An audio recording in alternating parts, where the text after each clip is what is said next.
Twitch. Oh yeah, Twitch has been not running well. I just read that they're having problems. Lizard Squad. Hope not. All right, here we go. 5, 4, 3, 2, 1. Welcome everybody, episode 182 of the Thumbstick Athletes podcast. I'm your host Dan. I'm Eric. Will. Corey. That was Math the band playing us in, and this episode is our 2015 Games Preview Part 1. We do it every year. We preview the games. This is scheduled releases, so we're only going to be covering the games that, at least at this point, have definite release dates. There's always the chance, obviously, that a game could get pushed back. We just heard about one today that got pushed back, kind of a big release, so we'll be covering that a little bit later.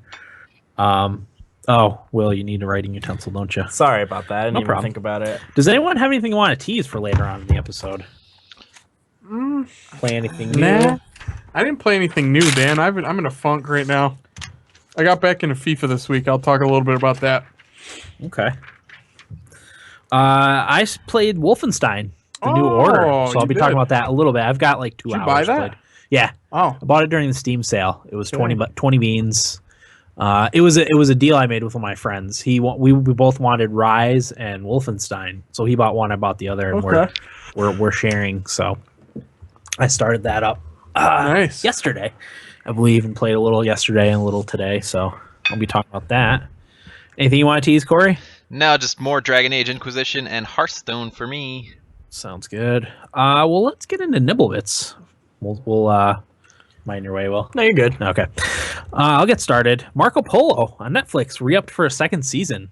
I was excited to hear that. I just finished it last night, actually. So, really dug the show. I'm glad they're doing a second season. It did set up nicely at the end too for more shows. So excited to hear about that. Harebrained Schemes, Shadowrun series has returned to Kickstarter for the new title Shadowrun Hong Kong. The Kickstarter began at 100,000 and was fully funded within 2 hours, leaving only stretch goals left. So people want to see more Shadowrun. I am now one of those people. Yeah. Me I neither. liked Shadowrun Returns. I didn't like Dragonfall as much. I kind of lost interest in that one. So I was kind of bored by the whole thing. yeah. I probably will finish Dragonfall because I don't think I had that much left in it. I'll have to wait and see on Hong Kong. We'll see how that goes. I can imagine it's not anywhere near completion or whatever. It'll probably be a next year release if they're just doing the Kickstarter now. So. Yeah. But yeah, I was surprised to see fully funded $100,000 within 2 hours. That's pretty It's pretty impressive. And then my last note a bit, Grim Fandango Remastered will only cost $15. It's one I'm excited about. That's one I'm excited about too. Yeah. Rave reviews. That was one of the games that comes out in January that I covered, and I was reading. It won a lot of Game of the Years, got a lot of perfect scores. Everyone that played it loved it. It was right before I got into PC gaming, so I think we got like maybe 2000 is when we got our computer, and I started finally playing PC games. But yeah, I just missed this one by a little bit. I think it came out in 1998. Cool.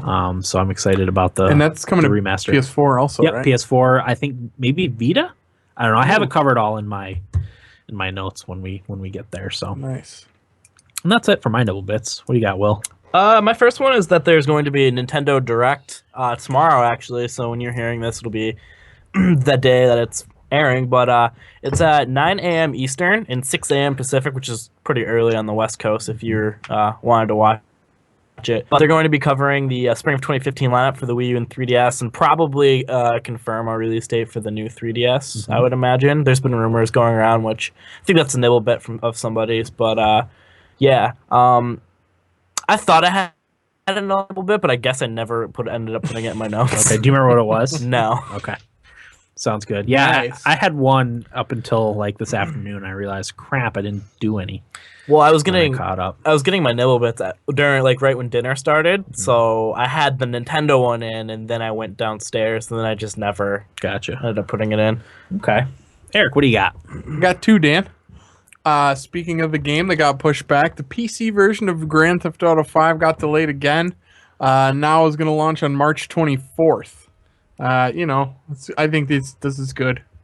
Yeah, if After they the released bullshit it, we've seen. yep, if they released it broken, people would riot in the streets, especially that Yeah. game. You really can't release that game broken. No, it's So people are looking forward to it, and I think they should be. yeah, And Sony, in an effort to sell some more PS4s, they are going to start giving away Last of Us Remastered at no additional cost with their 500 gig bundle.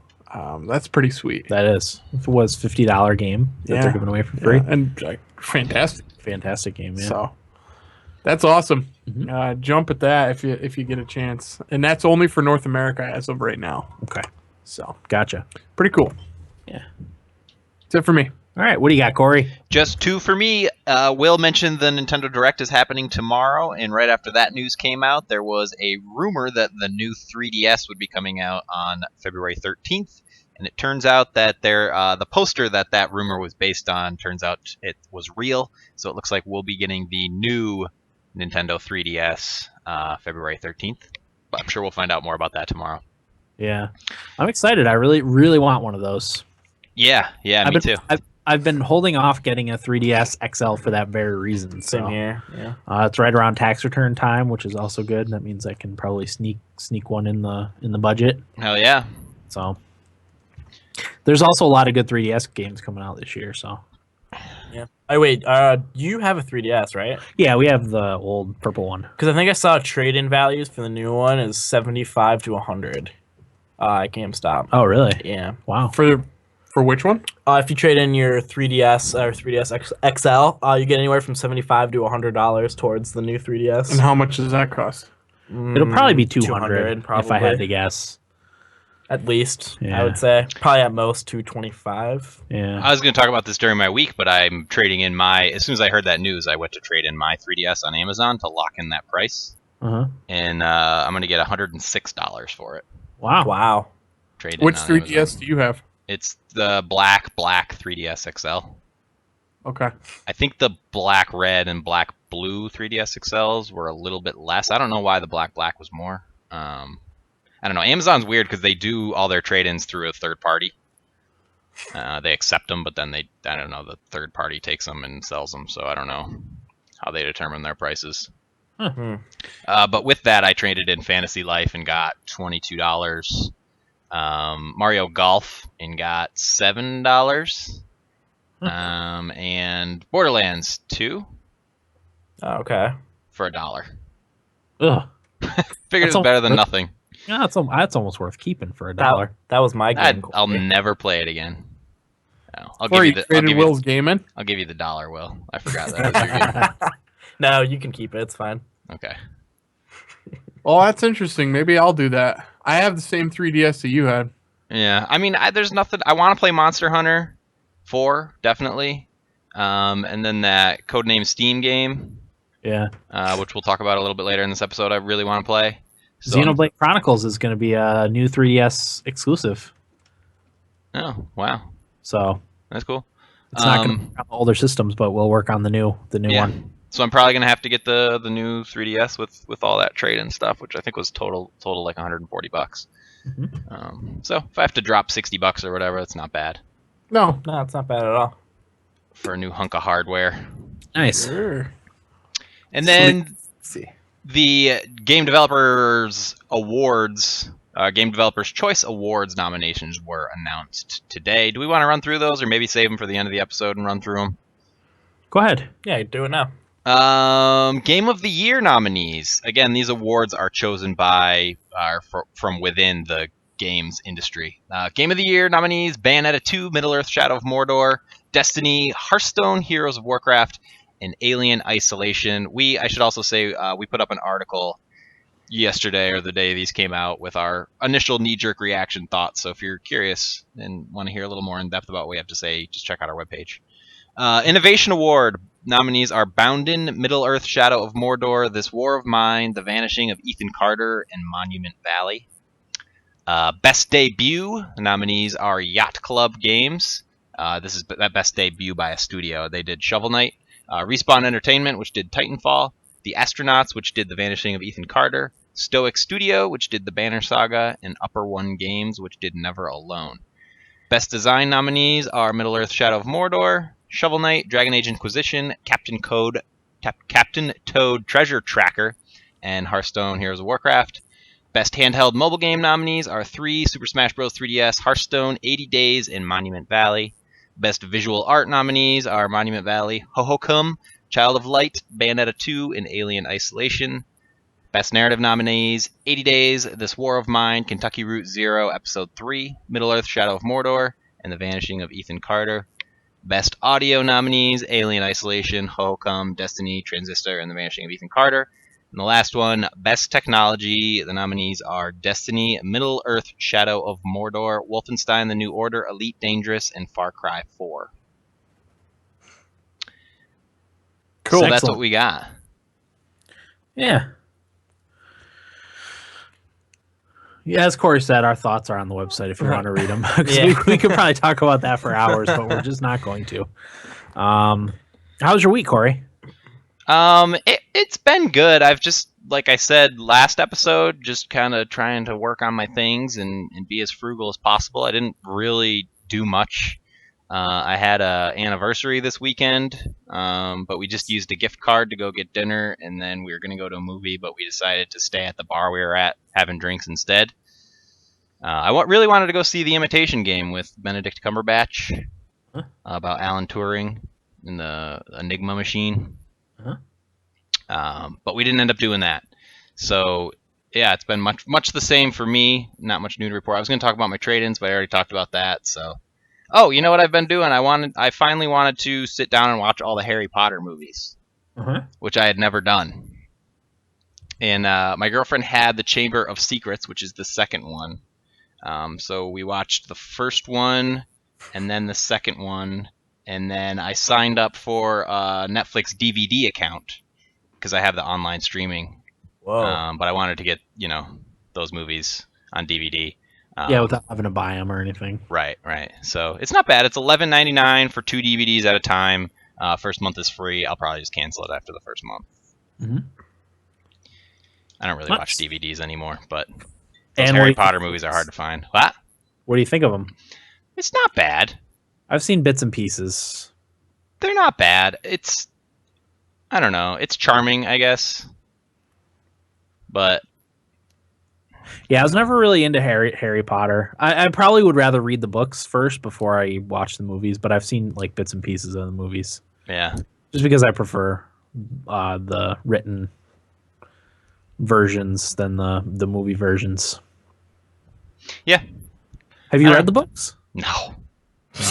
They're fucking long. Yeah, especially the last couple I know are super long. So, okay. Anything else, Corey? Nah. All right, what do you got, Will?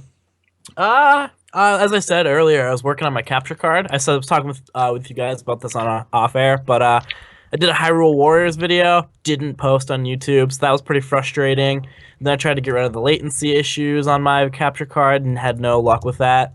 And then I got sick. I'm still kind of sick. You can probably tell my voice. But I was watching it was Saturday, and I was watching the Seahawks game. I started to feel like fatigued and started to feel a little sore and whatnot and a light headache. And then I woke up at like 3 a.m. and I felt like I was dying. Kind of reminiscent to the flu that I had back in October a little bit. And I was up until maybe 6. Is that the flu that you died? Yeah. Oh, that was when he had Ebola. Yeah. Your near-death experience? I wanted to die. That was probably the worst I've ever felt. But, and then it was Sunday, so basically I was laying in bed the whole day doing nothing, and I just kind of had Netflix going, but like I had a really bad headache, so it kind of didn't really watch anything. I just kind of put my head down. And then Monday was my birthday, and Yay! Yeah, I'm 20, which is really weird. Happy birthday. Happy birthday. Thank you. So I felt a little bit better in the beginning of the day, and I Skyped with Alison for a little bit, and then I went up and laid down, and I had the worst migraine. It was so painful, and Corey told me about getting auras, which are like the white glow, like blocking your vision, and I had that, and I laid there for like 3 hours, and I was like, oh my God, shoot me. I was so miserable. But after it was like 6, and I went down and I ate some food, and I felt a little bit better. But you know, it was good. My birthday, my parents took care of me. Mhm. And then other than that, didn't really do much. It was kind of a down week. You know, doing some stuff and Yeah. not succeeding at all. There is no bigger bitch when I have a headache than I. I am such a pansy when I have a headache. It's like the worst feeling. I don't I like, think I don't like it either. It really is. because it's just like you don't want to do anything because it's just awful. Yeah. I don't know. I've pretty much had a headache since 2011, so It's the booze I was talking, gonna Corey. say it's all the drinking. no, It's your body's trying to siphon out the liquor. no. Okay, That's it. So I'm kind of, you know, sick, so I'm kind of out of it. gotcha. All right, what do you got, Eric? For my week, Dan, Yeah, what do you got? I started reading a book, which is different. Nice. Malcolm Gladwell's the Tipping Point, I think it's called. Uh-huh. That's kind of interesting. I'm not too far into it. Every time I go lay down in bed to watch or read it, I get doing something else. Like I turned the football game on last night, and the night before I was watching the Cosby Show, I think. But it's pretty good. It just talks about like Is he when- the one that did Outliers? Yeah, The Outliers. I'm gonna read that one next. Okay, I've heard that one was really good too. Yeah, it's just about like when things go viral and kind of like the psychology behind it. And the introduction is about the Hush Puppy shoes Mhm. and how all of a sudden like they only sold like 30 or 40,000 pairs in a year, and then the next year these like hipsters in Soho started wearing them, and they just became super popular, and they sold hundreds of thousands that year, Uh-huh. and even more the next year. And like it just gets into the like psychology behind it. Nice. But it's interesting. I'm hoping I can translate it into the podcast somehow. That'd be fantastic. Yeah, that is actually why I picked that one first. But, Nice. I watched Bridesmaids. I actually watched a movie. That was really funny. I like Bridesmaids a lot. The scene where they get food poisoning was one of my favorite scenes Yeah. I've seen in a comedy movie. I think the character's name is Megan, the bigger gal, Yeah. when she's on the sink, Yep. letting rip. Uh-huh. That's a good one. I really liked when Kristen Wiig flips out at the shower too. Yeah. She has an adult temper tantrum. Yep, Love that one too. That was good. Great movie. But yeah, Bridesmaids was good. I don't know. Other than that, I don't know much. I did watch the college football game last night, which was the first and only game I watched all year for college football. It was good for a little bit. Yeah, it looked like he was going to get pretty good, and then it kind of took a shit. But what are you going to do? We were all rooting for Oregon. I was rooting for Oregon because you guys were. Yeah. I didn't have a horse in the race. Well, I think me and Will just really like Marcus Mariota. Oh my God, he's my So- favorite college player I've ever watched. I've watched Oregon for a few years because I like their offense too. So Yeah. Yeah. And like Dan, you and I are root for Michigan Yeah. because of some of the players that have gone through there, like Mike Hart and Chad Henne and all those guys. But so we're not huge on Ohio State to begin with because Michigan and Ohio State are huge rivals. arch rivals. Yeah. See, I like Michigan all the way back to the old Desmond Howard days. Oh yeah, Way back when. yeah. So And Michigan's been awful lately, so Ohio Yeah. State's been just running through them. yeah. But Yeah. It was a disappointing football game, but what are you gonna do? tough to watch. The only other news for me this week is the Bills got a new coach, Rex Ryan. I wanted to get your thoughts on that. I don't know, Dan. I mean, obviously could have done worse. He's probably a better coach than Doug Marrone. Well, he is a better coach than Doug Marrone. But the only thing for me is that we already have an awesome defense. Why do we hire a defensive coach? Right. So now Jim Schwartz is gone as our defensive Oh, coordinator. I thought you said they were keeping him. Well, nope. Fired him Aw. today. I really like that The guy. Giants should hire him Oh, yes, they should. because they got rid of their defensive coordinator. Yeah. I guess a good idea. he's interested in Seattle too. So, Okay. but yeah, so Jim Schwartz is gone. So we brought in the Jets defensive coordinator and the 49ers offensive coordinator. Mhm. I don't know.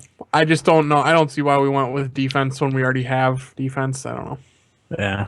But I mean, we'll see what happens. It does give notoriety at the very least to our coach. Yeah, Rex Ryan is a very, I don't know what the word I'm looking for, but he's well known in football. The players are excited about it. They're all on Twitter talking about it, and I know Booby Dixon's excited about the 49ers coordinator coming over Booby Dixon. because he runs the ball a lot. He's okay. he's like a grinded out running. Yeah, Frank Gore. Yeah, so they're going to be running the ball and playing good defense again. What's is Fred Jackson retiring or is he? I don't think so, but Jesus, he's old. He's like 34, isn't he? Yeah, he's the oldest running back in the league. Probably the oldest running back there's been in the league in a while. Yeah, he only averaged like 3.5 yards a carry this year too. And granted, our offensive line was kind of shitty, but hard fought 3.5. Oh yeah, he fought for him for sure. But yeah, I don't know. We'll see what happens. It'll be interesting to see what they do in the draft without a first round pick. Yeah, because if they're going to run the ball, they need an upgrade at least 2 offensive lines. Both guards are bad. Yeah. Well, what's going to happen with Spiller? Is he a free agent? Free agent. I don't want him back. Yeah, he's been awful. Yeah, he had 1 good year. Well, that's what Dallas did for a couple of years. They just drafted linemen early. Yeah, and now their offensive line was really good. The thing with linemen is you can get them anywhere in the draft. Yeah, a lot of linemen are taken late and they turn into Pro Bowlers. So yeah. I'm not too worried about that. But you got to develop them right. Yeah, I guess they're trying to get the 49ers offensive line coach too. So, yeah, I think that's probably about it for my week. I'm going to the Sabres game Thursday, so I'll be able to talk about that next week. Playing the Wild. I do plan on hitting Duff's Chicken Wings as I always do when I go up there. So nice, must hit. Okay. I only had 2 things. One of them was that I finished Marco Polo. That's the first show I've finished watching like in a long time, a full season. I'm proud of you, Dan. No, that never happens. So I like the show. The other thing is we had a mouse in our house this weekend. Saturday, I think it was Saturday morning at some point. My wife was like, "Oh my god, I just saw a mouse run by or whatever." So we got it corralled into the living room, and it was like running back and forth in between our couches. We were trying to catch it to let it outside because we don't like killing things. So we spent a good hour and a half or 2 hours in the living room trying to catch it, and the whole time we were trying to get my dog to notice it, to hope he would either catch it or help us catch it. And he just had no interest because we were moving the couches and stuff, and he found a golf ball, and that was it. That he just played with the golf ball for the entire hour and a half or whatever. So we finally lost track of it for a little while, and it was about lunchtime. So I went into the kitchen and started making lunch at the stove, and I see this brown fuzzball go running right by my foot under the stove, and then the dog comes flying into the kitchen, or flying into the stove. So he finally noticed it. We had thought he had noticed it but just didn't care. But it turns out he just didn't notice the mouse from before. So, and at that point, Corey had wanted us to do something for the podcast. And I was like, Corey, I can't. We're trying to catch a mouse, and Corey's like, you're never gonna catch it. Wrong. Well, the thing is I don't think it was from in the house. I think it probably would have disappeared if it was from that. I think it got in from outside, and just didn't know where to go. So we spent the next hour and a half in the kitchen. I caught him at one point, but he bust out of the thing that I caught him in. But finally, because my dog was very helpful, he almost caught him a couple times, but just a little too slow. The mouse is a little too quick and darting in and out of chair rungs and stuff. But he would scare the mouse out of, when it would go under the stove or under the fridge or whatever. The dog would scare it out of there. One mighty bark. Yeah. But finally, my wife caught it in a what are they called? Clorox cleanup wipe container, and we got him outside. We let him go way back in the backyard, and we could see him running way out in the snow. So that was my excitement for the entire week, was having the mouse in the house. But we did catch him and let him go. Like I said, we didn't want to have to kill him, but probably if I had to chase him down any longer, I would have probably crushed him with a broom out of frustration. But Dan took a life today. But yeah, I was happy with the dog. He did his job of, he couldn't quite catch it, but he did a good job of scaring it out of its hiding places. So yeah, we thought we were trying to decide who do we know that has a cat that we could borrow for a few days to catch the mouse, or because we didn't want to kill it ourselves, but if a cat or even the dog had caught it and killed it, that would be fine. That's that's nature. Yeah, I guess. We have friends that have Jack Russell Terriers. We're like, we should borrow their Jack Russell Terriers for for a little while and see if they'll catch the mouse. But I could have brought mine over. could have brought yours over. I don't know if she'd have done anything. Really? Bark? Just bark, probably, right? Who knows? Yeah. Honestly. So yeah, that was my excitement for the week. But We've got a couple mice, or maybe one. I don't know how many. yeah. Keep finding turds, and it was funny because we found a turd, and we're like, well, why? What are they doing? Like, we don't leave any food out or anything. We're always very careful about that. And one day I was digging through. We had a dish of like candy, a bowl of candy on the kitchen cupboard, and I was digging through it, and at the bottom there was an opened Milky Way wrapper with mouse bites all the way around on the chocolate coating. I Yeah. was like, oh, great. And then the other day I was going through the closet in our bedroom, and I pulled out my backpack because there was a chocolate bar in there that I wanted to eat that I had remembered was in there from a couple weeks ago. And sure enough, I opened that out, and half of it was mouse nibbles all the way up and down it. Gross. Yeah. And that's the thing too. That's why another reason why I don't think the mouse was from actually in the house, because they make their presence known. You know they're there because of the droppings, because of the eating food, and I haven't found any stuff like that. So I just think because of the cold, it must have snuck in somehow. Yeah.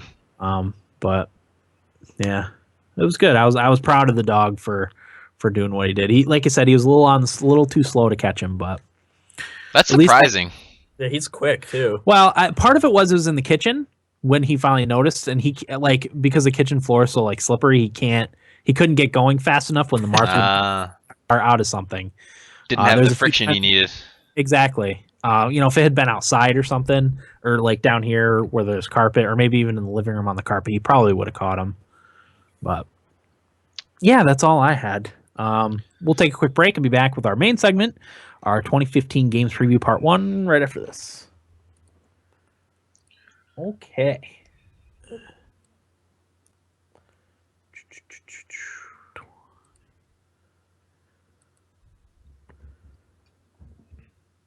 Anyone in the chat stopping by to say hi? Yep. Ryan.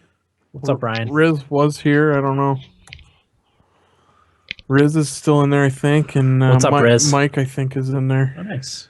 Mike's not talking now, so I'm assuming he's doing something. He's probably playing video games. Maybe. All right, shall we get right into it, fellas? Sure, Dan. Oh, I can put my iPad away for a little bit.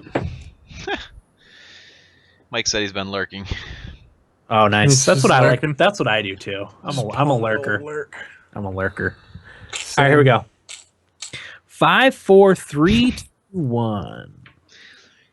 Welcome back, everybody. Episode 182 of the Thumbstick Athletes Podcast. We are now in our main segment, our 2015 Games Preview Part 1, scheduled releases. I'm starting with January, obviously. Start in order, right? Lead off. Yeah. I didn't cover the games either that have already been released in January, so I started right on the 13th, which is today. Starting with Atelier Aisha Plus, the Alchemist of Dusk for the PS Vita, developed by Gust and published by Koei Tecmo. It's a Vita port for the PS3 RPG, along with all the DLC for the game. I feel like every time we do one of these, we cover an Atelier game. I think you're right. There's that one, and there's another game coming up a little later on that we cover. It feels like every time we do one of these episodes, but We do the fall games preview and the yearly preview at the beginning of the year. And I swear there's an Atelier game every time on it. Also on the 13th, Brandish, the Dark Revenant for PSP and Vita. It's a 3D remake of the old MS-DOS, SNES, and SNES action RPG. Looks interesting. January 15th, WWE Immortals for iOS and Android. Great. Not only is it a wrestling game, but it's a mobile wrestling Jeff game. Gersman is pumped. Developed by Nether Realm Studios and published by Warner Brothers Interactive. It's a free-to-play mobile wrestling game. Fuck yeah, dude. When's that? I gotta. The 15th. You only got to wait 2 days. Sweet. Thursday. I might just throw my phone in the toilet instead. I would rather do About that the too. same amount of use. Yep. Is dropping your phone in poopy toilet the water. turdlet. Poopy toilet water. January 20th, a Blackguard 2 for Blackguards 2 for PC and Mac, developed and published by Daedalic Entertainment. It's the strategy RPG continuing the Blackguard series. sees the return of the scoundrel anti-heroes from the first game, along with some mechanical improvements. Will, you have Blackguards, right? I sure do. Have you played it? Nope. Okay. It's one I'm of those curious. Yeah, I've been wanting to try it. It's one of those games I was like, this looks pretty cool. So I bought it when it was on a Steam sale, and I just haven't played it yet. Okay. Wasn't it like $13 in the most recent Steam sale? Because I almost Yeah. bought it too, but I saw that you had it. So I've been meaning to try it. But like I go on How Long to Beat and I see that I think 48 hours is the How Long to Beat for the main story. I'm like, Wow. I can't start that right now. You know, Yeah. it's a little too much time. It's one of those games for me that I'm definitely interested in, but it has to review well for me to take the plunge. Right. I think and it hasn't. Yeah, I think it got mid like sevens, like 6.5 sevens. Yeah, I was gonna say 60s, somewhere in there. So, but then again, like I think of a game like Risen 2 that I played that didn't review very well, but you know, I liked it. You know, it wasn't Sure. great, liked it. So It's not a chance I'm willing to take, though.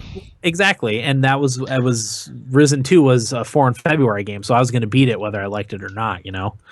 You're a better man than I. I did luckily end up liking it. It wasn't a great game by any means, but you know, it was okay. But yeah, Blackguard 2 on the 20th for PC and Mac. Also on the 20th, Resident Evil HD remaster for PC, PS3, PS4, Xbox 360, and Xbox One. Obviously, it's a Capcom game. It's a full HD remaster of the original. It's been remastered a couple times. I didn't realize that. They came out with a GameCube and Wii version of this game that was, I guess, slightly remastered. It wasn't an HD remaster, but this is an actual HD remaster. Oh. Does anyone know? Go ahead, Corey. I was gonna say, you mentioned the Atelier games. I feel like we're always talking about the Resident Evil games at these two. At these You're right, reviews. Corey. There's always a Resident Evil coming out. And Yeah. I'll tell you what, didn't disappoint this year. Now this one, I mean, the first Resident Evil was probably my favorite of the series. It's the only one I played like a significant amount of. Every fucking year, too, when we say, I'm like, you know, maybe I'll get this one. And Yeah. I never do. Yeah. Well, I know 6. You Wow. thought about getting 6, but Yes. because it reviewed so poorly, you decided not to, right? Yeah. Yeah. Okay. Maybe. I played the Here's demo what you for 6, and even the demo blew. Yeah. Well, and we talked about this. They went for too much like actiony type of stuff, whereas the first Resident Evil there was a little bit of action, but it was mostly like horror. You know, it was freaky and good atmosphere, I guess you could say, and that was what was interesting about it. That's what you need. Yeah, atmospheric. I'll be interested to see a price on this one too. I do want to get it, but I wouldn't pay like full price game for it. If it was like $20 or $30, I'd probably get it. I feel like I heard it wasn't full priced. Yeah, it I shouldn't be. I don't remember. Maybe 30? Maybe? I'm sorry, which one is this now? Resident Evil. The remake? Yeah. I want to say it was 20. Was it 20? See, that would be a good price for I'm it. almost positive it was 20, and I remember thinking to myself, this might be the time I get it. Yeah.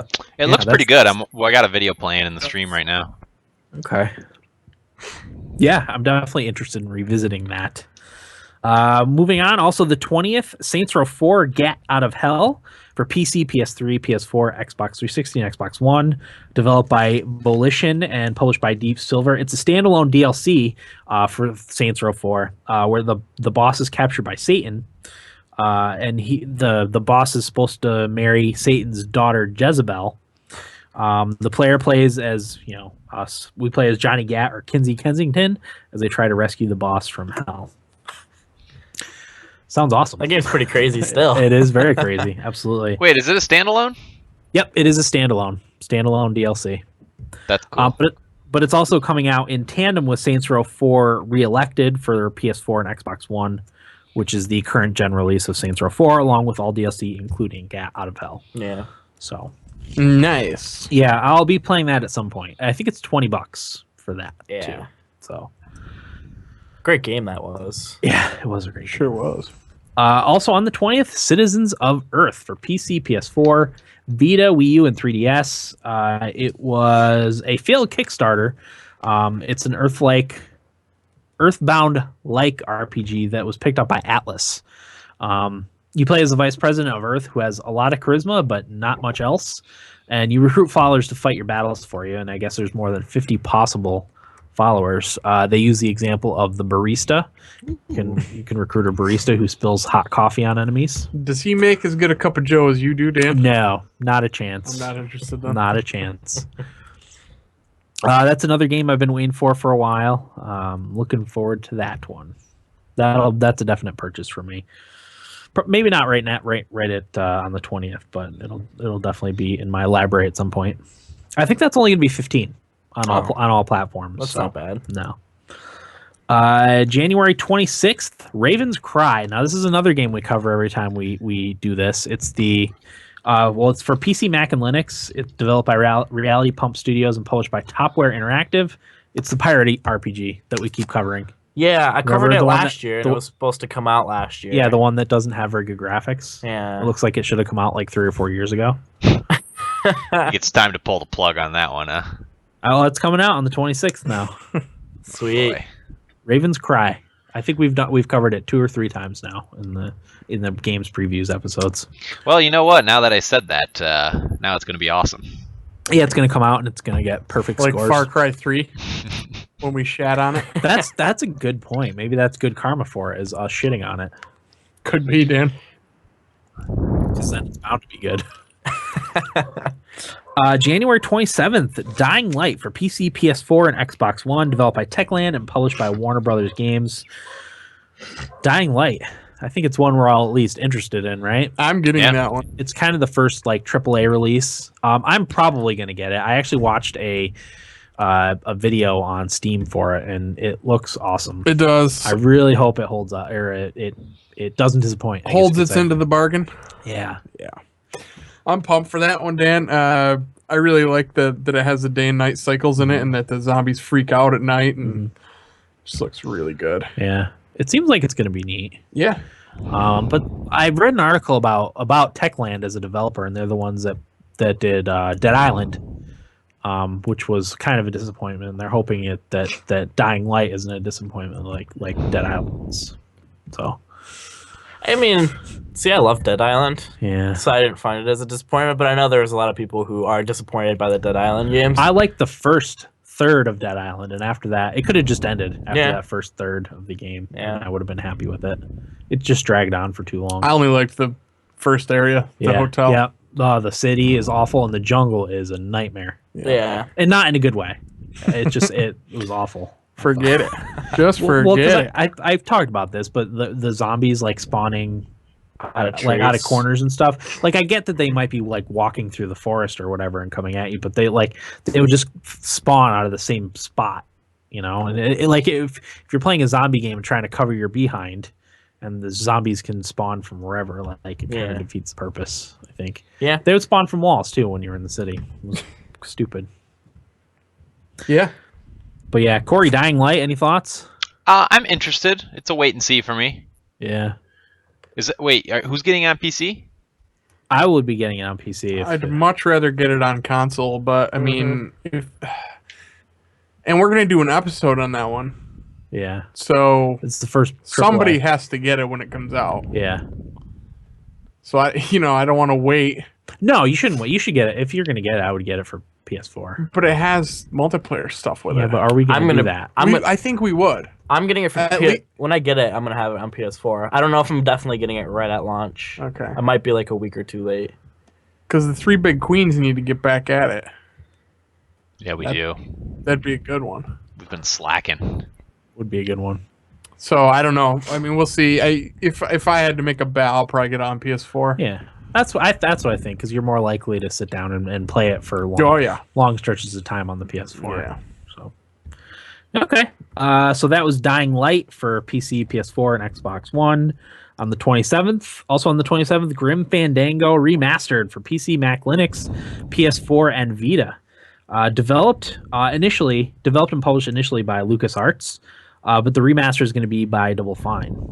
We talked about it earlier, but came out in 1998, rave reviews. It's like a point-and-click adventure game. It's supposed to have a really good story, really good setting. I'm looking forward to it. I missed it when it came out before because I hadn't quite gotten into PC gaming at that point. But Yeah. I'm pumped for that one. yeah, that's only going to be $15 too, so I'm going to be getting that one, no doubt. Corey, Grim Fandango? Another one. I feel like I should play it. I'm not necessarily interested in it. Mhm. It's kind of like an Ocarina of Time kind of thing. Like, it holds its place in gaming lore, and because of that, I feel like I need to play through it. You're not interested in Ocarina of Time? No, I am. It's I'm on just 3DS. I'm just saying it's one of those games that's so highly regarded, like Okay. Ocarina of Time, that I feel like I need to play it. Yeah. Well, Ocarina of Time is on 3DS. I think it's like $45 for the 3DS. version. Screw that.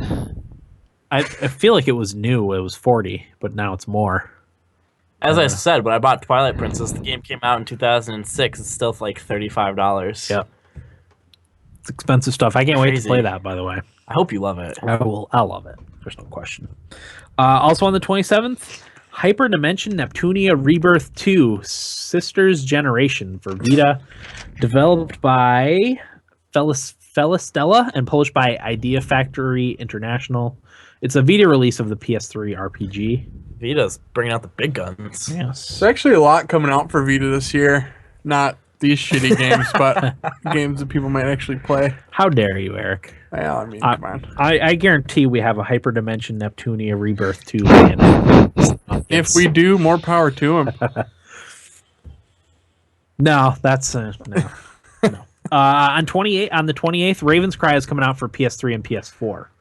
So again, Raven's Cry strikes again. Yeah. Jeepers. January 29th, Heroes of Might and Magic 3 HD edition for PC, iOS, and Android.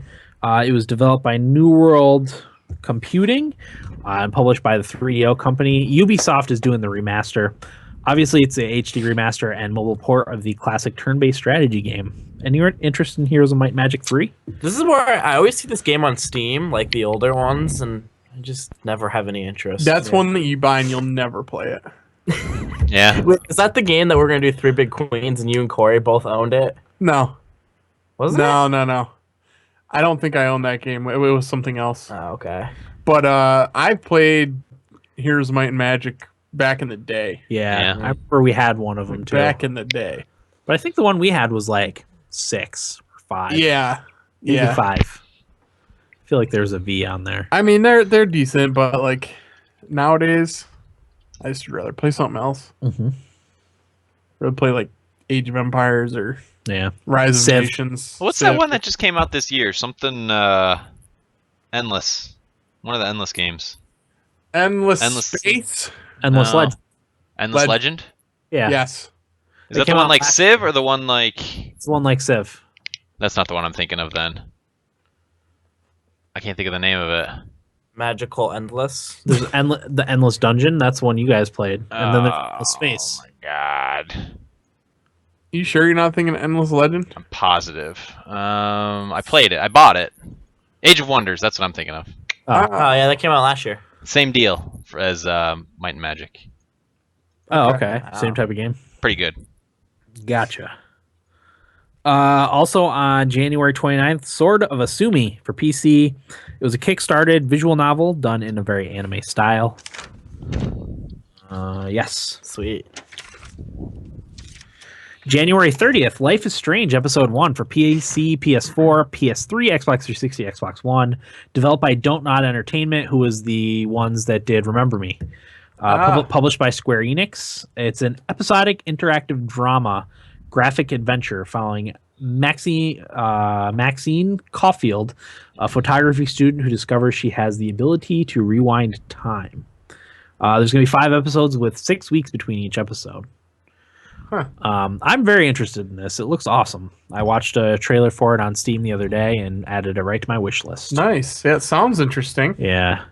Just the visual style and stuff. I mean, it's a little Walking Dead-ish type of thing, but it looks like it's a little more, I guess, interactive. Like, it's more video game like, I guess you could say. Oh, okay. It seems more video game I'll have like. to check it out. I guess it's supposed to have a lot of the same themes in it as Remember Me did with memory and identity and that sort of stuff too. Yeah. So that was probably the best part of Remember Me. So that's cool. Cool. Seems interesting. Corey, anything on Life is Strange? Nah. No, not I interested? feel like I heard about that one before and looked into it, and I thought it looked good. So Is it the free one, or am I thinking of something else? No, it's not free. I'm thinking It's of something I else think then. it's $20. Okay. Yeah, I'm thinking of something else. Okay. Yeah, I was watching the trailer for it, and yeah, like they showed, the beginning and stuff. Kind of how the character, I guess, finds out she has time travel abilities, and then the last like 10 or 15 seconds of the trailer, like just shit's going crazy. Like that looks awesome. So Cool. also on the 30th, The Book of Unwritten Tales 2 for PC, Mac, and Linux, developed by King Art, point and click adventure. So a continuation of the series. Didn't find a lot of information on that one. Unscheduled January releases: Kalimba for PC, developed by Press Play and published by Microsoft Studios. It's the Xbox One puzzle platformer released on PC. Queen of Arms, or Queen at Arms on PC, developed by Aqualuft Games. Visual novel where a young woman joins the Mad King's army and becomes a commander. It's apparently a wartime romance visual novel. And then last unscheduled January release, Way of the Samurai 4 for PC, developed by Laughing Jackal and published by Ghostlight. It's a PS3 action adventure ported to PC. Sick. So that covers the January releases. I got 2 buys in there. 2 buys? Dying Light and Grim Fandango. Okay. Whoop. Thank God, because I can't do any more than that. I hear you. Well, I got, let's see, definite buys for Yeah. me. I don't know if any of these are definite buys. Grim Fandango? Grim Fandango, probably, maybe not right away. Okay. Dying Light's a maybe. So, there's a lot of maybes here. Resident Evil's maybe. Saints Row is a maybe. Citizens of Earth is a maybe at some point. Dying Light. Shit, I might get Grim Resident Fandango. Evil. When's that come out, Resident Evil? 20th. Shit. $20. $20. That'd be a good 4 in February game. It would. It would. I think I'm going to go all retro games in 4 in February. Are ya? You would. Maybe I'll put Ocarina of Time on there. Oh, you should. That's a long one. Yeah, I was gonna say that's a doozy. It's a good one, though, Corey. It is You've good. never played it? No, I've played it. I've played it a lot, actually. I've just never made it more than 2 hours into the game. I played it a lot too, but never beat it. You've played it a lot. But not more than 2 hours worth. Yeah, it's one that I'll play and then, stop playing it for like 2 years and then go back to it and start it over again. Okay. All in all, he's sunk like 60 hours Over the course of 10 years. just playing the same 2 hours over and over again. Ugh. Yeah. Okay. Eric, you want to hit us up with February? Yeah, I will, Dan. I'm not going to get as in depth as you did on the, shall we say, lesser releases, but most of them. We'll start February 1st. There Came an Echo is coming to Windows, Mac, Linux, PS4, and Xbox One. This is a real-time strategy in the vein of XCOM kind of strategy game or Shadowfall, Okay. but it's got a lot of voice control. That's right. Oh, that's one. The name jogged some memory of this one. This was the first I had seen of It it. looks really good. Yeah, it looks all right. So keep your eye out for that one because that was one of the ones in February that I didn't know about that I looked up and actually was kind of cool. I think we covered that in last year's Fall Games preview. Oh, and did it just we? ended up not coming out, maybe. Yeah, I think you're right.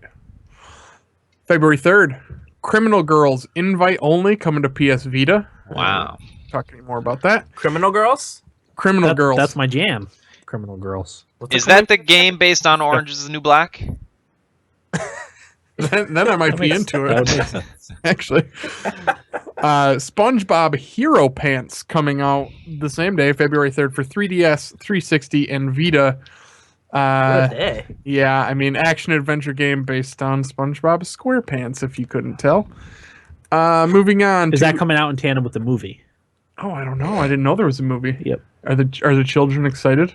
No. No. I don't let them watch SpongeBob. Good. It kills brain cells. Sure. February 10th, Story of Seasons comes to the 3DS. This is a farming simulator, which for whatever reason always gets my gander up. I have. It's the old team that did the older Harvest Moon. Yeah, we talked about this one and we're excited about it. Yeah, they did Harvest Moon. There's a lot of really cool things with this game. I remember when we covered it I covered Was it. it Fall Games preview? Fall Games preview. I covered it. I don't remember any of the cool things, but I remember when I went over, I was like, "This sounds awesome." I have it pre-ordered on Amazon, but I might cancel it Right. because of money. Yeah. Yeah, I mean, if you're into Harvest Moon, you'd probably be into this one. Oh yeah, I'm into it. Comes out just in time for the new 3DS. Oh, yeah. Oh no, maybe I will be getting it. Yeah. I'm gonna have to sell a kidney or something. Just prostitute yourself out. Something. Damn, nobody wants a piece of this. Yes, they do. Continue. Yeah, well, moving on. Also, February 10th, one of the few big releases that month, Evolve comes out. This is one that I was a lot more excited for until I played the alpha. This is going to be, they're touting as the evolution, for lack of a better term, of multiplayer online shooters. 4v1, you got 4 hunters versus the 1 monster. The hunter classes are as follows. Pull it up here. Assault, Trapper, Medic, and Support. And everybody does have to play a specific role, so you can't do doubles of Assault or whatever.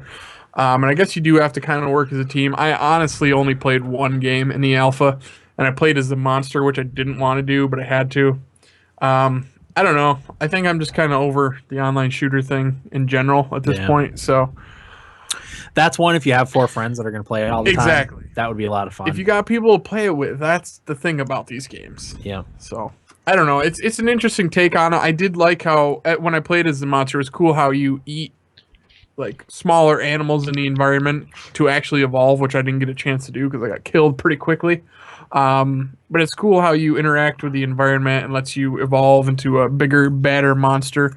I think right now the only monsters that are announced are the Kraken and Phil McCracken. Phil McCracken Release the Kraken. and Goliath, which is the one that I played as.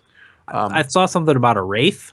Yeah, I think they may have announced another one. I'm right on their website, and those are the only 2 that they have on there. I think that was like a pre-order bonus or something like that. They had some pretty egregious pre-ordering stuff. No.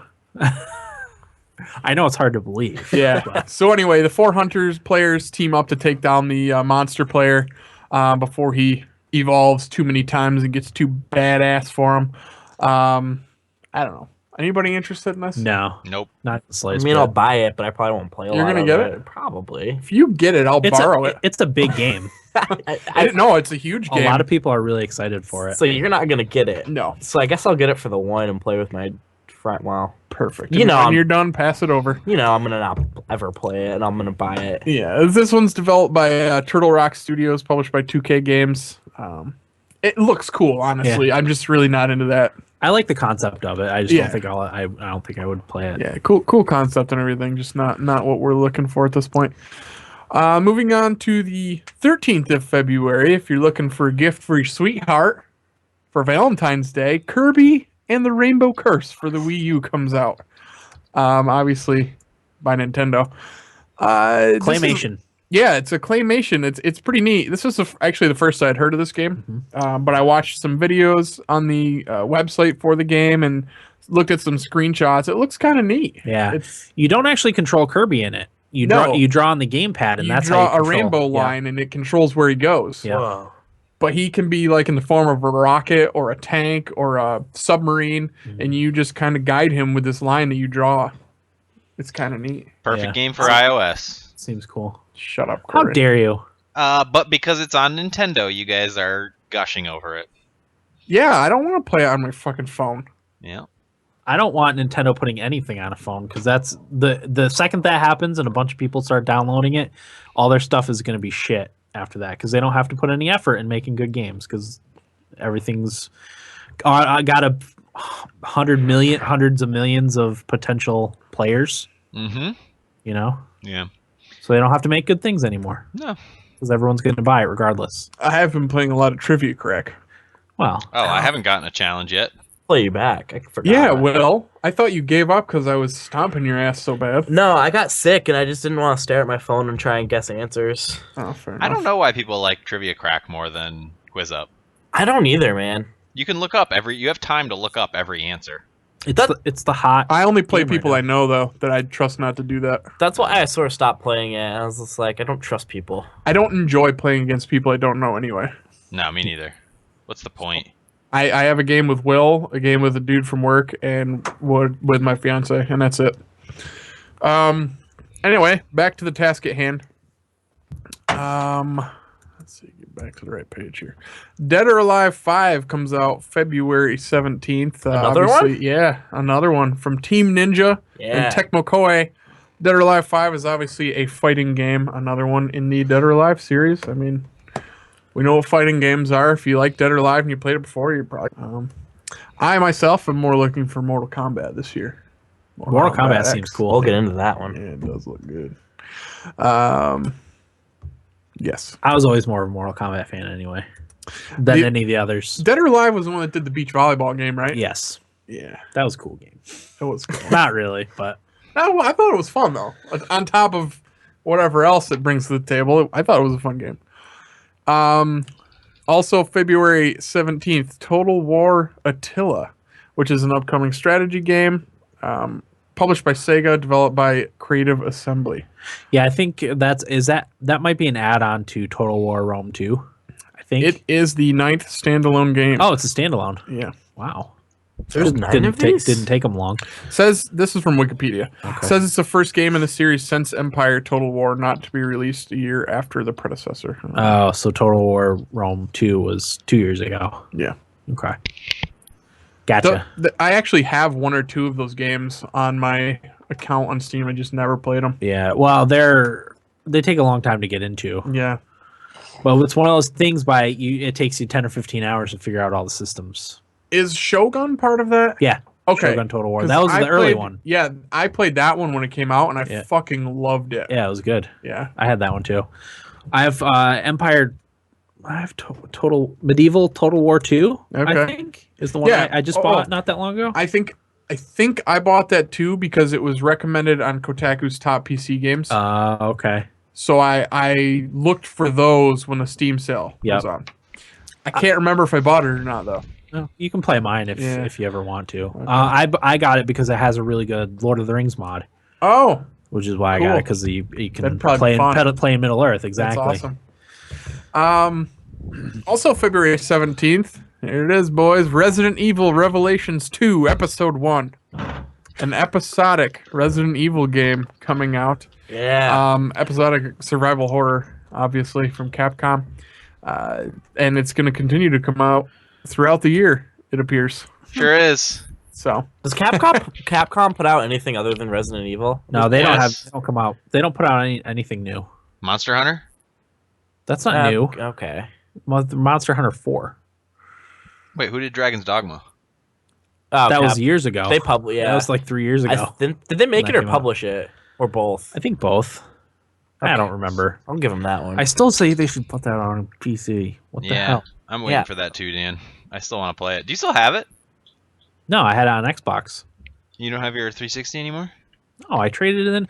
Remember when I rage quit Assassin's Creed 3? 3. Oh, yeah, that's right. I rage quitted so bad I sold my Xbox Forgot you did that. That's right. and Beautiful. Assassin's Creed 3. I was Dan's like, fuck this answer game, to the question of the week. fuck this game, and fuck this system. And that was it. I just realized I've been so silly. I haven't been saying what systems these games are coming out for. That's fine. Okay. What game was that? Well, just talking about? real quick, Evolve comes to Windows, PS4, and Xbox One. Mm-hmm. Story of Seasons is 3DS. Kirby is Wii U. Dead or Alive 5 is Windows, PS4, Xbox One, PS3, and 360. Resident Evil Revelations 2 Episode 1 for PS3, PS4. And then comes out the next day for 360, Xbox One, and Windows. So one you day get that extra exclusivity. day if you have the Sony product, you lucky dog. And Total War Attila for Windows. Mhm.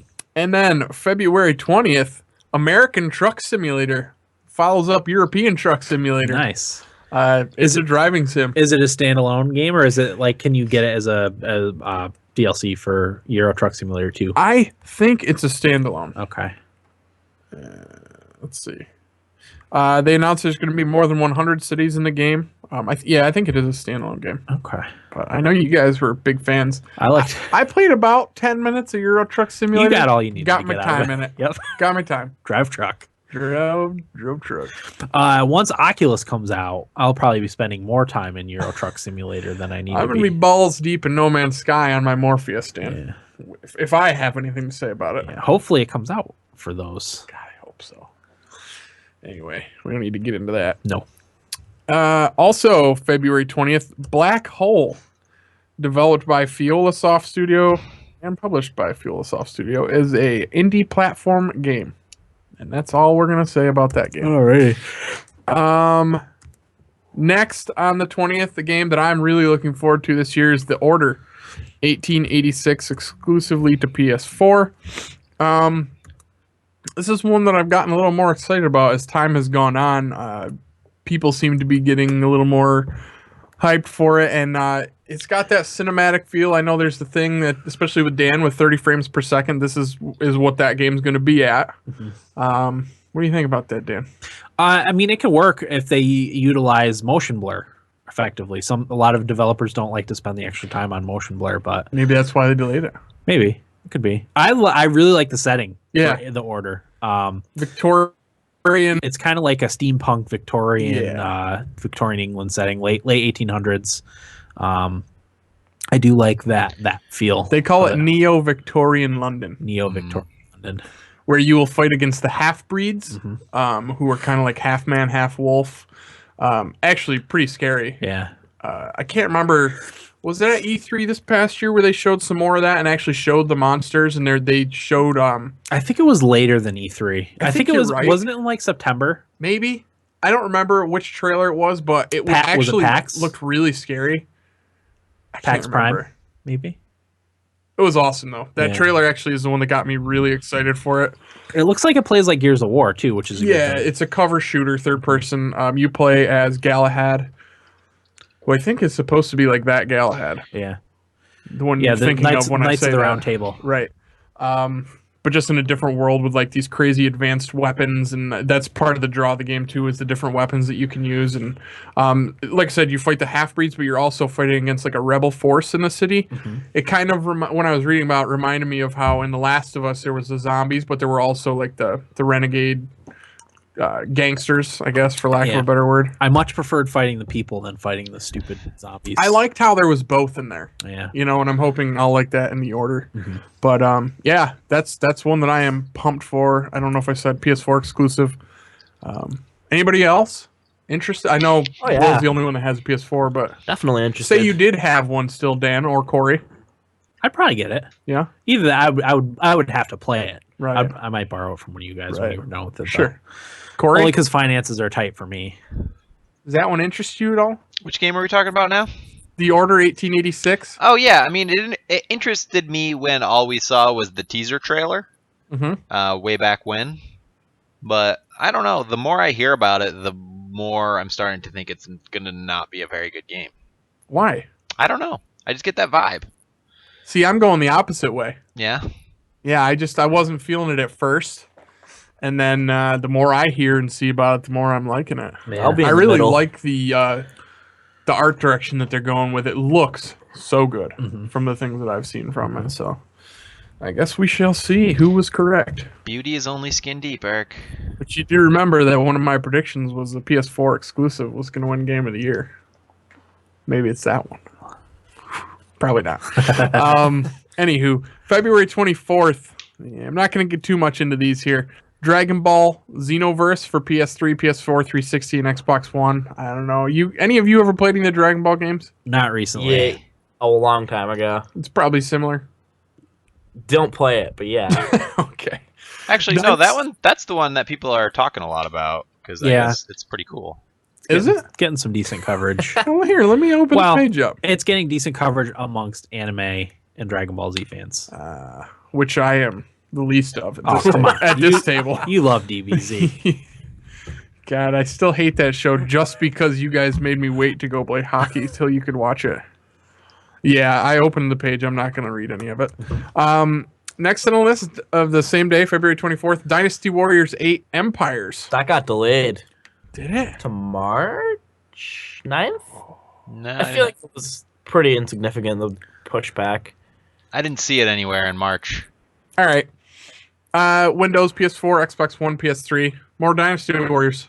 Yeah, what's different about the Empires? To be honest, I know very little about the Empires. I know there's a more strategy portion to it. You can like build your own armies and stuff like that. I've never played an Empires one. About the furthest I go is Extreme Legends. I don't know. The people who love the game love it. So there's a new fighter.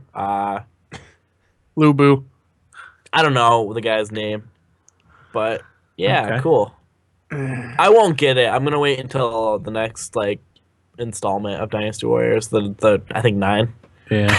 This makes me want to watch Dragon Ball Z again. Corey. February 24th, The Firefly Diary comes to PS Vita. Also for PS Vita, Hyper Devotion Noir, Goddess Blackheart. And then your second episode of Resident Evil Revelations 2 comes to PS3 and PS4 that day. And the following day, to 360, Xbox One, and Windows. So it was only like Alright. 2 weeks later that the next episode came out. It ain't that much longer till the third one comes out, Dan. Corey will get into that, though. Okay. Also on February 24th, Under Night In Birth X Late for PS3. And then Dragon Ball Xenoverse comes to Windows on the 27th of February. Okay. And the only February to be determined was Don Bradman Cricket 14 for your PS4 and Xbox One pleasure. Gotcha. And War for the Overworld for Windows, Mac, and Linux. So. Oh, and the last one that I was supposed to cover, but we'll get into that when the time comes. Gotcha. Okay. Corey, What up? march it. So March 1st, we have a little game called Smash Team for the PC. This game, the concept kind of gets me excited. It's an indie action platformer, side-scrolling platformer inspired by Mega Man and Super Smash Brothers. So there's like a brawling element to it, from what I understand. And there's very little info. The developer's webpage used to link to a trailer for the game, but it's since been taken down. I don't know, maybe the game got canceled or got moved or something. But there's some screenshots on the what's the name of the developer now? I can't remember. I wrote it down. There were some screenshots on their webpage, and the game looks pretty cool. If it's like a retro like 8-bit brawler like Smash Brothers, I think that would be pretty cool. That sounds pretty awesome to me. Yeah, but we'll see. We'll find out more about that. And as Eric mentioned, Resident Evil Revelations 2 Episode 3 lands on March 3rd for the Xbox One, 360, PS4, PS3, and PC. Excuse me. Ooh. Also PSN and Xbox Live. Moving along, Bladestorm Nightmare. Xbox One, PS4, and PS3 comes out also on March 3rd. It's a remake / re-release of Bladestorm: The 100 Years' War, which was a PS3 and 360 game. Apparently, I knew nothing about this game, but it's a real-time tactics game based on the 100-Year War between England and France, and it blends arcade action with squad combat. So, since I didn't know anything about this game, I watched some of the gameplay videos, and it sort of reminded me of a mix between Dynasty Warriors and the Total War games, because Ooh. you're controlling these big squadrons all at once, and they're in formation, but it's up close and personal, sort of like a Dynasty Warriors, as opposed to like a strategic view that you get in the Total War kind of games. Tantalizing. Yeah, so I guess the best way to think of it would be that, but with like a Japanese take on a significant European war. Just kind of weird to think about. That is weird. But I also found a couple different release dates for that. It could be March 3rd. It could also be March 17th. I couldn't confirm one way or the other. But the Nightmare Edition, the re-release has a little additional content in the form of a fictional scenario that wasn't in the original game. So another re-release to look forward to this year.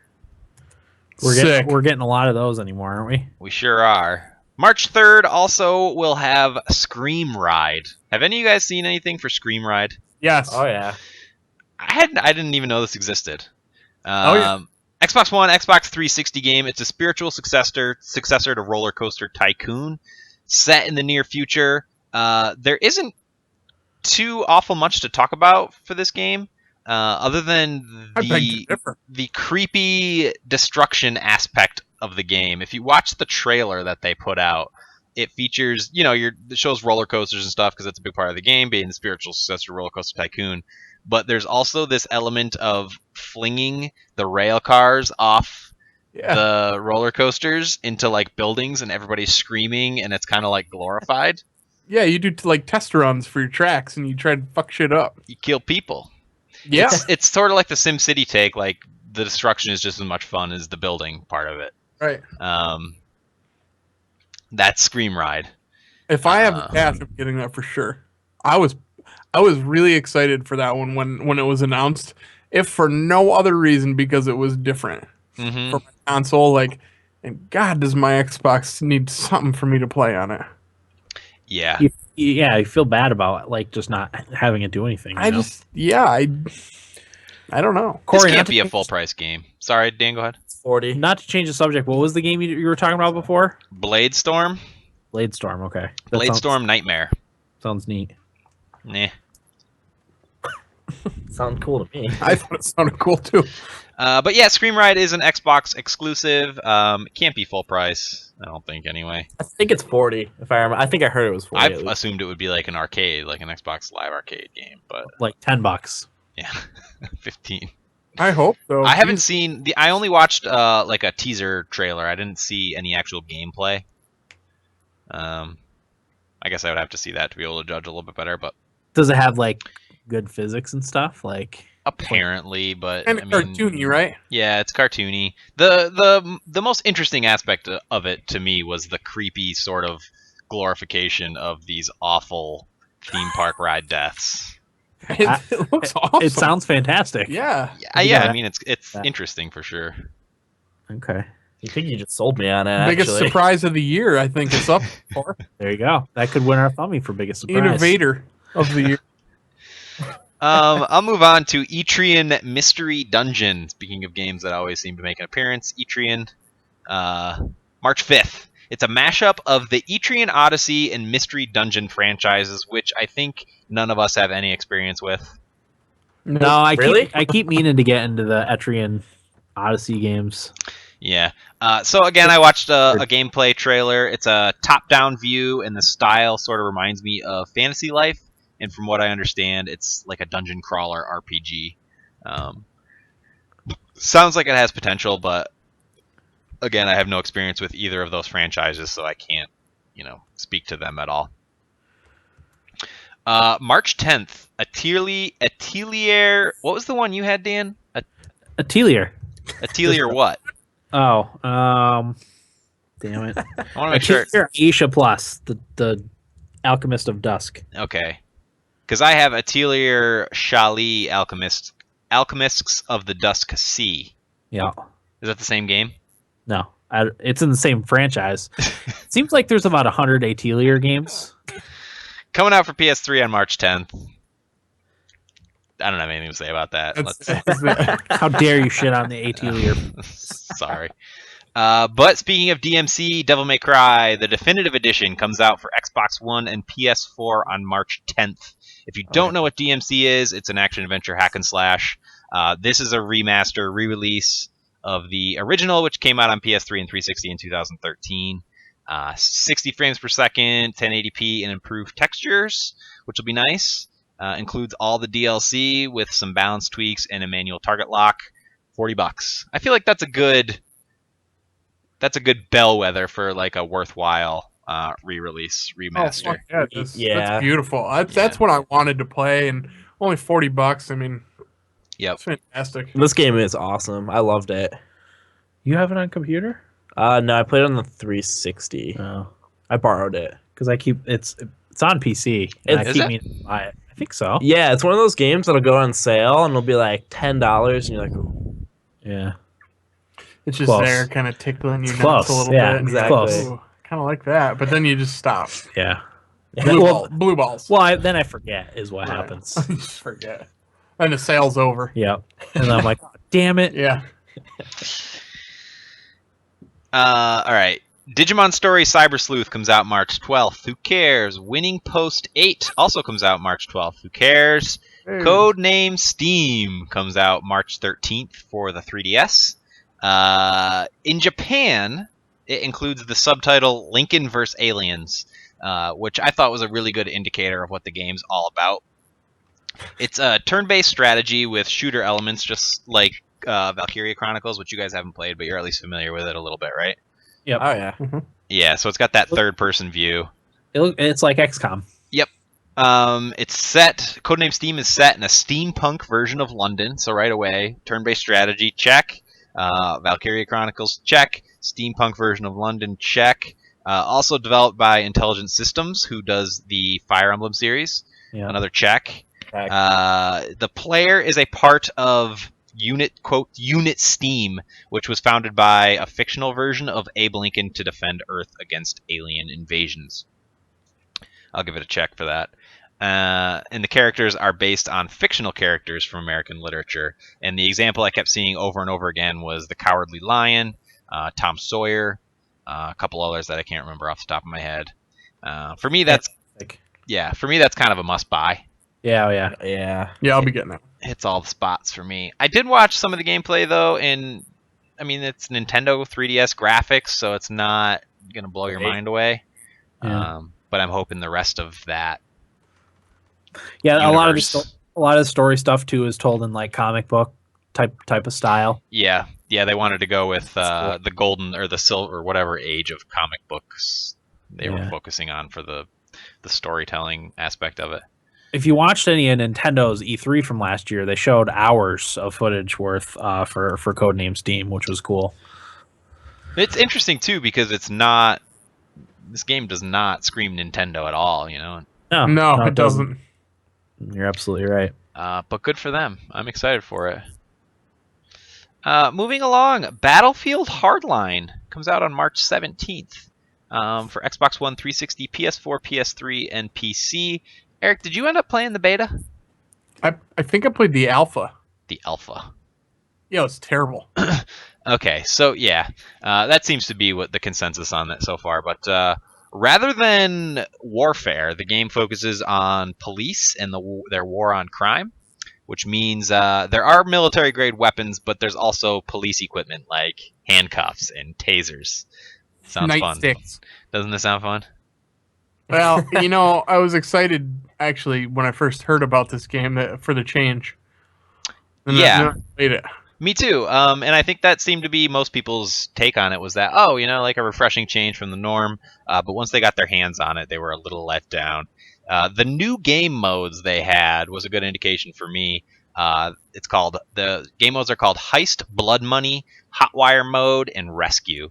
But if you read through the descriptions, it doesn't really sound like anything new. So in Heist, the bad guys have to jack packages of money from armored trucks, and the cop team has to stop them. That's what I played. That's Capture the Flag, no?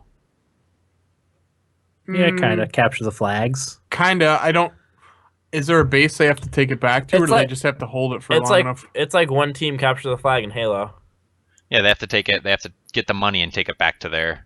Take the money and run. Take the money and run. The second one, Blood Money. There's money in the middle of the map, and both sides have to try to get it from the middle of the map to their armored trucks on either side of the map. King of the Hill, kinda. Neutral Capture the Flag. Yeah. Hotwire mode, I didn't really understand. Apparently, it's just like a high-speed chase over like expansive terrains. I don't know what that's all about. And Rescue is the last one. Cops have to save hostages from the bad guys. Counter-Strike. Yeah, whatever.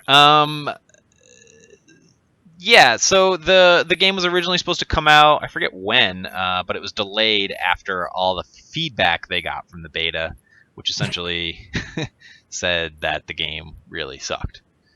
But apparently the sound design is great. Per usual for the Battlefield games, and again, like Eric and I were saying, it's a refreshing take on it, but people just didn't seem to care for it very much. I hope this delay does it wonders. And also, Corey, you should touch on the single player. It's going to be like a crime drama, like you'd see on TV, kind of like an episodic form. Yeah. Yep. Some people said that the way they handled the militarization of police with all the stuff that's going on with that nowadays is kind of tone deaf, and and like they could have made a good point with it, but they just kind of fumbled. it. I that. don't think they're out to make a point ever. Yeah. But going back to the campaign, Eric, Visceral, the developer, did say that the single player campaign would be non-linear, meaning there's multiple routes to take, and that it's gonna be definitely better than Battlefield 4. So I didn't play that campaign, so I can't speak to that. I never played Battlefield for the campaign personally. I like Battlefield 4's campaign, actually. Did you? Yeah. A lot of people didn't, right? Yeah, I was definitely in the minority, Yeah. but I don't know. We'll see. I mean, I'm not going to buy it day one for sure. This will be the first one that I haven't bought day one in a while. But I don't know. Fine. I mean, if it gets well reviewed, there's a good chance that I'll pick it up. Mhm. I know Riz in the stream, he's a big Battlefield fan, so he's excited for it. But yeah, I don't know. The beta or alpha, whatever I played it, and granted, that's very early on, I just really did not care for. Yeah. And Dan, to your point about the militarization of police being tone deaf, I wonder if all that's because like that stuff happened relatively recently, and the game's been in development for so long. It was one of those things they couldn't. Well, that's I mean Yeah. that's something Pull that back people complaining about for years. Okay. It's not new. Yeah. It just kind of all came to a head recently. I Sure. guess. Yeah. Good point. I didn't say that. That's just what I read about it. Sure. I'm indifferent. I don't really care one way or the other about Battlefield Hardline. yeah. Yeah, I mean, I've always been supportive just because it was the not Call of Duty shooter coming out. Yeah, well, I like the fact that you can pilot vehicles and stuff. Like it's more expansive and you know there's more stuff you can do Mm-hmm. rather than just running around and knifing everybody all the time. Yeah, we'll, Right. we'll see what happens. I hope it's great, really. Final Fantasy Type 0 for Xbox One and PS4 is coming out March 17th. It's another re-release HD remaster. The original came out for PSP in Japan in 2011. If you don't know what Type 0 is, it's a Square Enix Final Fantasy game, but it's an action RPG in the what's called the Fabula Nova Crystallis subseries, which is mythos shared between Final Fantasy 13 and I think Final Fantasy 15 is going to exist in that sort of mythos as well. So it's sort of a game in that universe. But the gameplay is based around missions, and I guess their pitch for the game was that it offered players easy on-the-go access to the Final Fantasy 13 universe because it did come out for PSP originally. And the biggest difference, other than it being an HD remaster, is that they removed the original multiplayer feature and they added difficulty levels to make it a little bit easier for our Western brains. Nice. Any interest in you guys? Type 0? Yeah, Yeah. I would have bought it if I still had my PS4. Probably would have bought it. Yeah, I Depending on actually the am cost. interested in that one too. Yeah. I've got my fingers crossed for a PC release because Squeenix has been putting their stuff on PC. So And Corey, I apologize if you said this, but I might buy it if for no other reason than for access to the Final Fantasy 15 beta. Oh, I forgot about that. Yeah. Yeah, if you buy that, it's included with the. That's a really good And I'll tell you what, value proposition right there. I may be wrong, but I think that's the only way you can get into that beta. I think you're right. Well, for now. Yeah. At least for now. Yeah, you're probably right. It's a good way to get people to buy it, that's for sure. Mm-hmm. Also, March 17th, Project Cars for Xbox One, PS4, and PC. Project Cars is more or less a racing sim, but they wanted to get away from the Gran Turismo and Forza kind of racers, and they did that by making it more like sandboxy. So what they do is when you do a racing event, portrays it is that it happens across multiple days. You're not just racing; you're there for testing and qualifying, and then the actual racing part. And all along the way, you're dealing with simulated weather, lighting conditions, and all those kind of things that can affect the race. And also, all vehicles and tracks are available right away. There's no, pay this amount of money and get this car or do this to unlock the car. Like everything's there. If you pre-order it, you get an extra 4 tracks and 3 cars. Everything's there for you right away. And probably a lot of that comes down to the fact that all the funding was done through the developer itself without a publisher. They raised the money from their own money, and I don't know if they did a Kickstarter or something like that. It was crowdsourced in some fashion. Yeah. So good for them, and they also announced Oculus Rift and Morpheus support, so that might be a good one to have. Project Cars. Yeah. Ooh, that's tantalizing.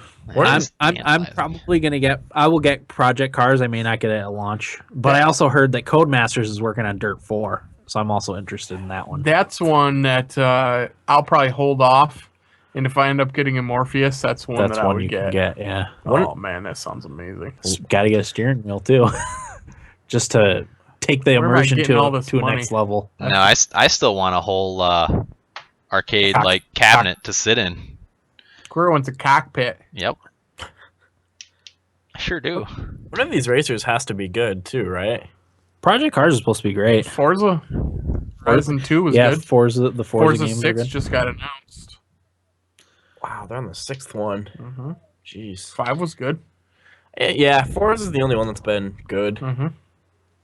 I would imagine Gran Turismo is going to be announced for PS4 at some Oh, point. I'm sure. What is that? 5?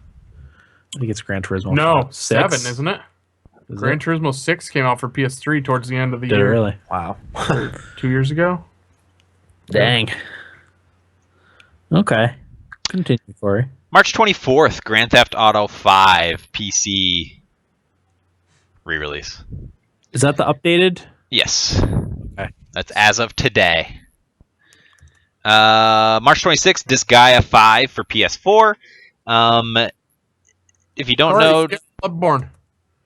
when is that? I thought. Oh yeah, I skipped. Go ahead. I skipped it because you have it. Right. Also on the 24th, Bloodborne PS4 exclusive. This is the game I'm probably most looking forward to this year. From the good folks that brought us Dark Souls 2 from Software. PS4 exclusive. I guess one of the things that I'm most excited for is just the world. Yeah. It's like a gothic Victorian kind of look again, and like a very Halloween feel. Yeah. The monsters look amazing. Everything looks amazing in it. It's a little bit more. It's definitely not arcadey, but it's a little faster paced action, whereas Dark Souls can be kind of a slower, more deliberate fighting style to it. Yeah, I don't know. This is just one that I just cannot friggin' wait for. That was the one game that made me think twice about trading in my PS4. That was the one. Maybe we'll find a way that I can just like let you borrow my PS4 or something and get through it. But I don't know that was the one. What more to say about it? I mean, if you've played Dark Souls, you probably want know this you one. probably know the allure. Yeah, I actually pre-ordered the collector's edition, which is the first time I've ever ordered a collector's edition. But I want the art book because the art looks so good. Yeah. I mean, this just so some of the monsters, they just look like these giant, like terrifying scarecrows or like werewolves and just fucking crazy. Yeah. And great. then come to find out there's co-op dungeons, which That's is pretty cool. awesome. Yes. Kinky. Bill? I'm you getting in. Bloodborne? Yeah, this game's gonna suck, but I'm in. Yeah, right. I want to co-op these dungeons so bad. Oh man, 2-player Dark Souls sounds fantastic to me. Uh-huh. As long as it's somebody I know. Right. It's not one I'd want some rando playing with me. Yeah, I mean, I guess in Dark Souls 2, there's ways to summon your friends, but it was never. You have to go like to a random out of the way spot and throw down soapstone and Behind there's some barrels. Yeah, there's ways to do it, but it's not easy. It's not like that, you know. Yeah, I don't know. This game just looks so good to me, and I think this has the best chance for Game of the Year for a Sony. Yeah. PS4 exclusive, like I predicted, but we shall see, I suppose. Yep. I'm happy it got pushed back so they could polish it. Definitely. So This might be the first game I'll be jealous that I don't have a PS4 for. yeah, just get one. Ugh, I don't have a job. I made 50 cents last week, Eric. Fair enough, Corey. More than what I did. More than what I made too. I don't have a job and probably won't for a couple of years now. You know what? I sold a couple Steam cards too. So you made like what, 75 cents? Yep. Nice. Make bank, bro. Yeah, bro.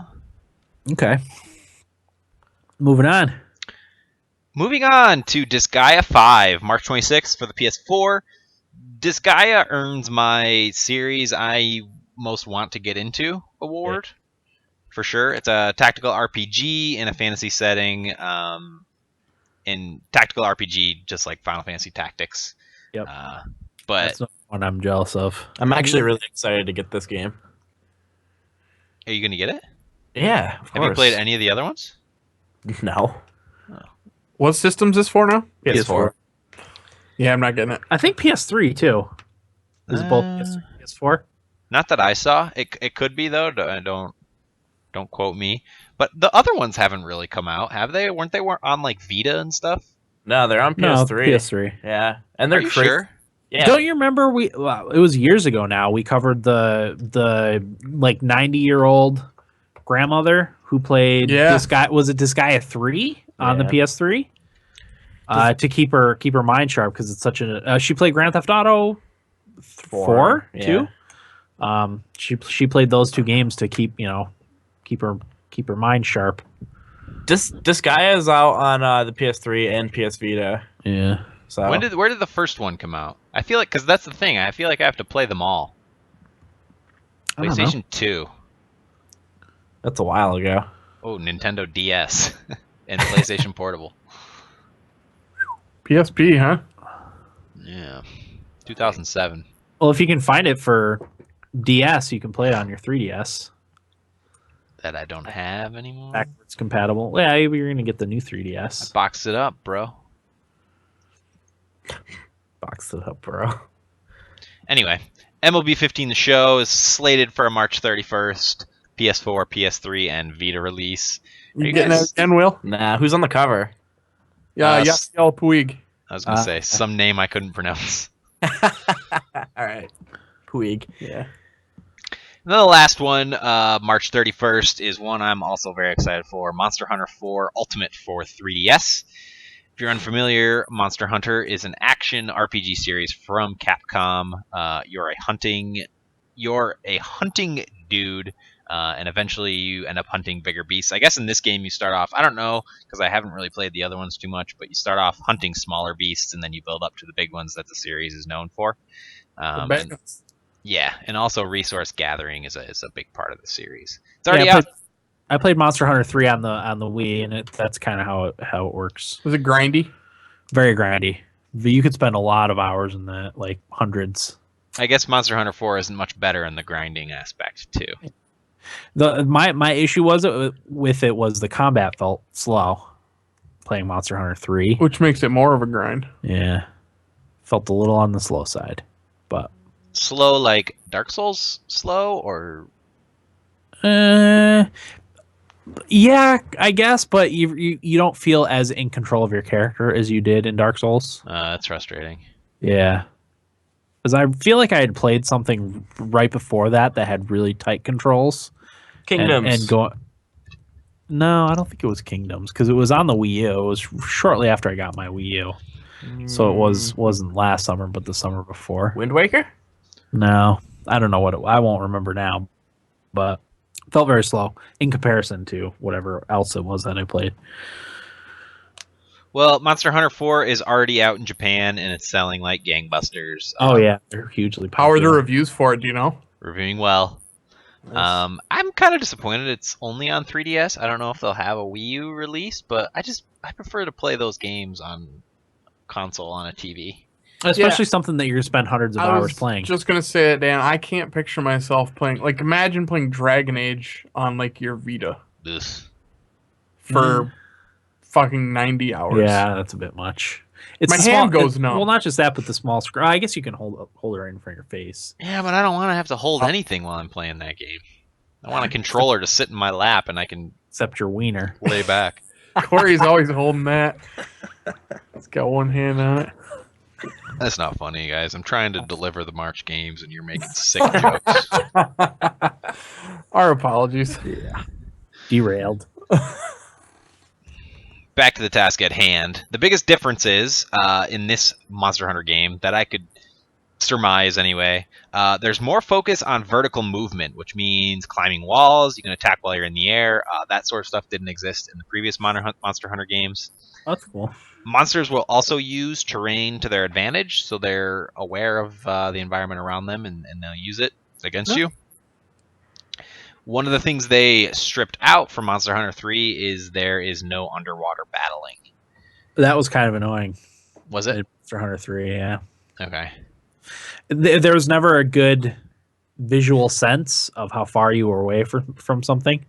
So annoying. it was hard to attack, especially like bigger monsters, because you couldn't tell if you were close enough or too far away to hit them. So That's obnoxious. that's a good change. Oh, good. Okay. More focus on story progression. Yeah, Do I you don't have remember. I don't remember any story from Monster Hunter 3. Well, there you go. And this one, they say that there's multiple base camps, which means there's more NPCs than any other Monster Hunter game. Was in Monster Hunter 3, was it just like one base camp and you just kept going back to it? I don't know. I think there was multiple ones. Okay. I think I might have gotten to the second one. I don't know. It's been a while. This is also the first Monster Hunter game on a handheld with fully functional online multiplayer. Boy, that sounds risky, huh? Yeah, it does. Why, Corey? And, It's all great. and apparently the controls have improved. Okay. That's all I got for March. Sounds good. Will. April. Ooh. First, April 7th, Dark Souls 2, Scholar of the First Sin. Developed by From Software and published by From Software and Bandai Namco Games. So this is basically Dark Souls 2, but re-released onto the current generation of consoles, which is the PS4, Xbox One.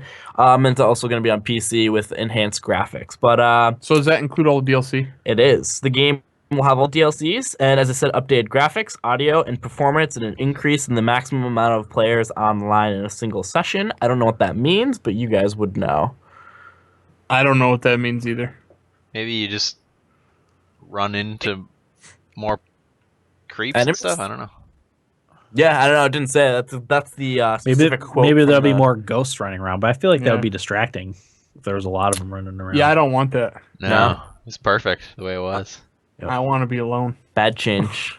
Well, I mean, we'll see. They don't mean that you can have more than 3 teammates, do they? I could. That'd be crazy. Yeah. Or was it 2 teammates, 3 total? I don't remember. I think you could have 3 people. That you could summon up to 3 people, if I remember correctly. Sweet game though. Yeah, I mean, I want to play Dark Souls. I'm gonna get my chance to play it finally, so I'm excited. Will, you said it's coming out for PC as well? So it's like a separate game just with better graphics for the PC? Yeah, I'm pretty sure what I read a while ago on it is that it's going to be cheaper, kind of like, sort of like an upgrade. Yeah. So if you have the original, can you just pay a little bit to upgrade to this version, maybe? I think it's like 30, 40, maybe. I think it's still a lot, but because it includes all the DLCs. Yeah, Each DLC the is DLC is like 10. 25 together for the season pass, I think. Is Yeah. does that go for the consoles too at that cheaper price? 60. Oh, shit. Yeah. Bullshit. I'll probably pass at first because of Bloodborne. Bloodborne, yeah. Yeah. You'll already have that And I sort could of game. see Dark Souls 2 going on sale holidays time. Yeah, Yeah, you're probably right with that. So, but by God, get that one if you haven't played it yet, it's good stuff. So me, baby. I'm sort of excited. Really should have been my game of the year last year. I know I'm gonna play it and then play like an hour or two and probably stop, but I'm excited for that hour. But or man, two. is that hour or two going to be just Great. amazing. Just make sure you go the right way, Or otherwise it'll be frustrating. That's true. I'm probably gonna rage quit. Unless you get a good glitch and the guy falls off the bridge like he did for me. So you keep going. Yeah, and then you'll die. Mm. Then you'll die real quick. I should keep a total of how many times I die. It does, doesn't it? Or no, there's that tower on the hill that tells how many total deaths there are from everybody. Yeah, Oh. it was millions when I played it, Oh yeah, and that was in April. millions. When it had first come out. Yeah. So this is basically coming out a year after its original release date. Yeah, I think it was like April 25th. It came out on PC. Yeah, so almost a year. Anyway, on to April 14th, Mortal Kombat X. It's developed by NetherRealm Studios. for the Xbox One and the PS4, and then Showtime Studios for the PS3, 360, and PC, and it's being published by Warner Bros. Interactive Entertainment.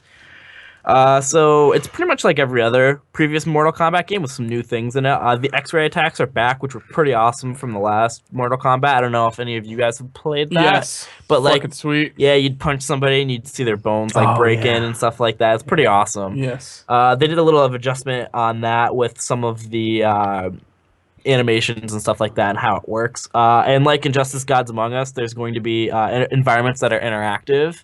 So you'd be throwing an enemy off the side of the map, and it'll go into another area of the map, and you can hit them into cars and stuff like that. I love that. That's pretty cool. And each character will have 3 different variations, each containing its own moves that can be used during a match. Wow. So Scorpion's an example, and it has ninjutsu variation where it has dual wield swords, and then there's the Hellfire variation where he relies on fiery special moves, and then there's a Inferno variation which allows him to summon Hellspawn minions. So sounds like there's a lot of variation to the different fighters. That's If there's interesting. 3 different move sets. I wouldn't think a Mortal Kombat game you'd be spawning little minions to help you. Yeah, That's weird. sounds pretty cool. I didn't see any gameplay of how it worked because I did all the notes today at the last second. But That's probably another reason that I'm not going to get Dark Souls right away. Mhm. It's because I want to get that game. this game sounds pretty awesome. It does. It looks so good. I'm pretty impressed, and I'm not usually impressed with fighting games. Yeah. But also there's going to be new characters. Cassie Cage is one of them. Devora, Farah, and Wait. Cassie Cage? That's what. Of relation to Johnny? Johnny Cage's daughter, maybe. Yeah, maybe. I don't know. I don't know any of the Mortal Kombat lore. And then Kotal Khan. That's pretty cool. Yeah, I'm assuming every other She's character. got to be related to Johnny. Oh, I would. Daughter Daughter. of Johnny Cage and Sonya Blade. I know who I'm using. She's probably pretty awesome then. I kind of want to watch the movie again. Yeah. I like that That's a movie. great movie. Anybody else getting this game? Me? Probably. I say that. I'm It's gonna interested. Depend on finances at the time. Does it come out on Wii U? No. You can get it for PC. Yeah. Eh. It's not made by the main studio, though. I don't feel right buying a fighting game for PC. That's Just my thought too, feels but weird. apparently Street Fighter is big on PC. Really? Yeah. Good community, I guess. Anyway, moving on. These are April releases, but don't have a specific date yet. The Mighty Number 9. It's developed by Concept and Inti Creates. And Abstraction Games is doing the 3DS and PS Vita port. And it's coming out for pretty much everything. The PS3, PS4, 360, Xbone. I'm pretty sure Wii U. Windows, Yes. Mac, Linux. Yep. Yeah. So pretty much when this comes out, you can get it on everything. And this was a Kickstarter game, and it was funded on September 2nd of 2013, and it ended up obtaining over 400% of its original goal. Dang. This was one of the bigger Kickstarter successes, if I remember correctly. Yep. So the plot of this game is that you're an android named Beck, who is the 9th unit in a set of combat robots called the Mighty Number. At some point, a computer virus attacks his fellow units as well as machines around the world, and the player must fight the rogue robots and discover the final villain who threatens the fate of the planet. And Beck also has a partner named Call, and it plays with the Beck and Call, that phrase. So it's it's a pretty basic story to it with computer viruses, but the gameplay focuses on 2D platforming with a blend of 2D and 3D artwork and animations, and the player runs, jumps, and shoots projectiles through the levels. The player can acquire weapons and abilities from the enemies you defeat. The game will feature an intro level followed by 8 main stages that the player can freely choose in any order, which is kind of cool instead of being It's a spiritual successor to Mega Man. Yep. I should mention that too. because Beck looks pretty much like Mega Man. Yep. So yeah, you can basically choose any level that you want, and at the end of every one of those 8 levels, you fight a Mighty Number unit. So your pals. I'm pretty excited for this one. I'm be excited honest. too. It looks pretty cool. It's a definite buy for me. Price point? Do you have any idea? Is it 15? I think it's an indie game. It'll be $15, $20 Yeah. probably. Yeah, I'm pretty excited for this one. Yep. I've never really played a Mega Man either. Yeah, it's been a while for me, but I've been looking forward to that ever since I first heard about it.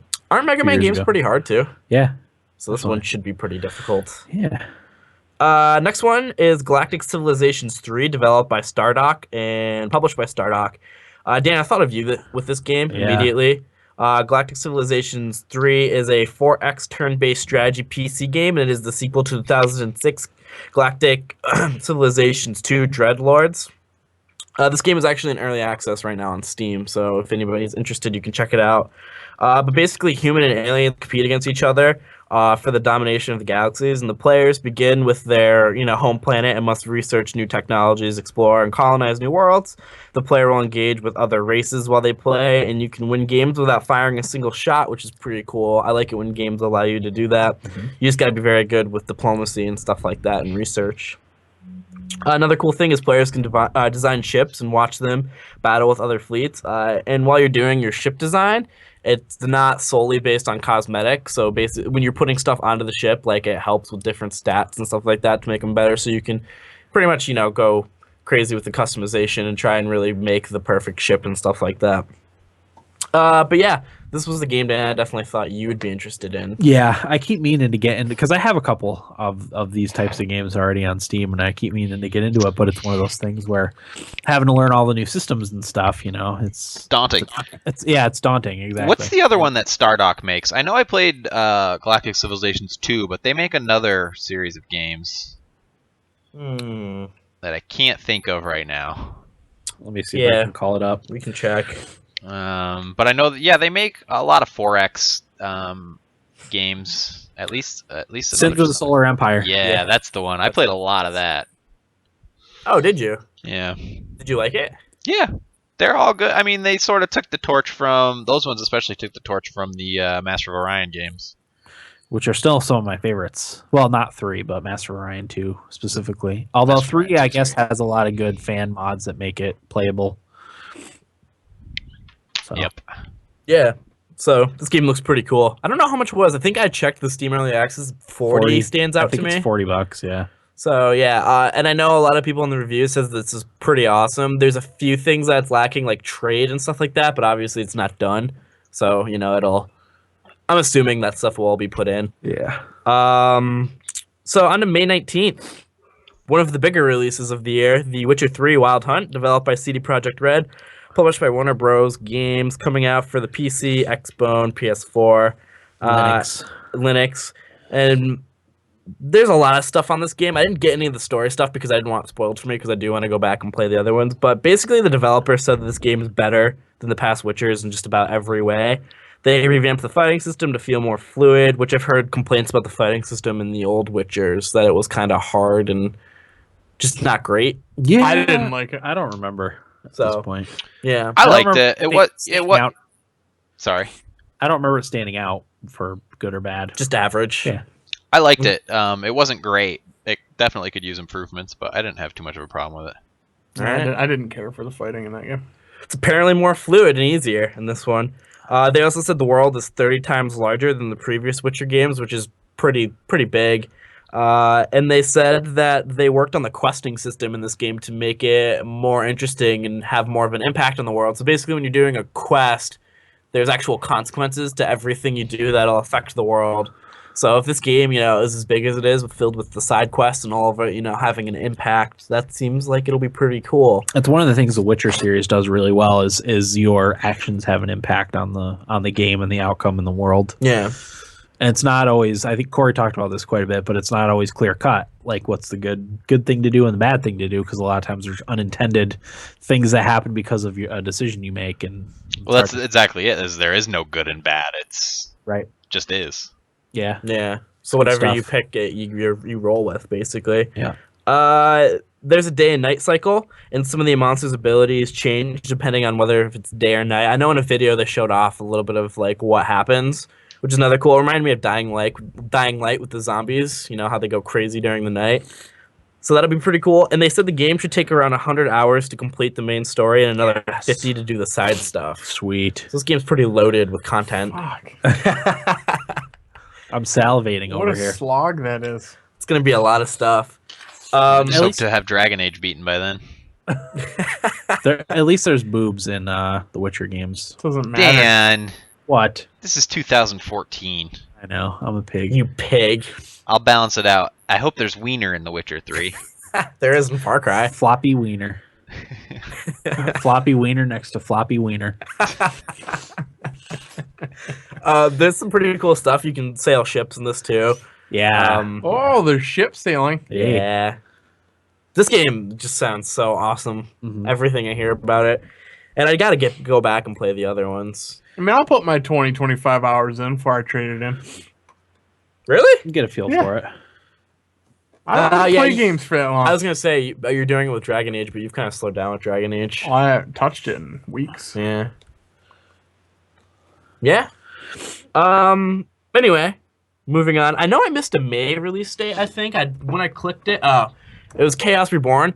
I didn't get very much info on it because there wasn't a ton. It's made by one of the developers of the old XCOM games. Oh. Sierra? Julian Gollop? That's who it is. It's on early access for Steam.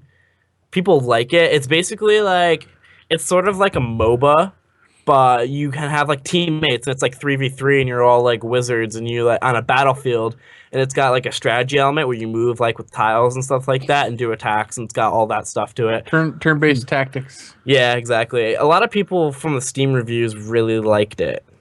If that's any indication, it was I don't maybe mostly positive or overwhelmingly positive, which that's a good indication. And it was only $20 on Steam too, so it's cheaper. But moving on to June 2nd, Batman Arkham Knight, developed by Rocksteady Studios and published by Warner Bros. Interactive Entertainment.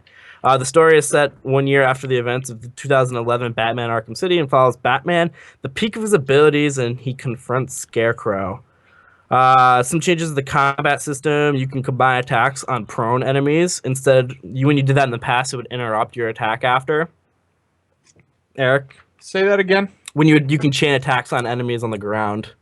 Oh, yes, it did interrupt. Okay. Yeah, that's cool. So yeah, that must have been a pain. So they fixed that, which is good. Batman can counter enemies and throw them into other enemies for increased damage. Yeah. Yeah. Good stuff. There's also the fear takedown, where Batman can subdue up to 3 enemies at once, and if he goes undetected, time is slowed after each takedown, allowing the player to target the next enemy. Nice. Sounds pretty cool. Yeah, that's good stuff. Batman can also disarm enemies wielding items. The game will also feature controller rumble-driven hacking minigame.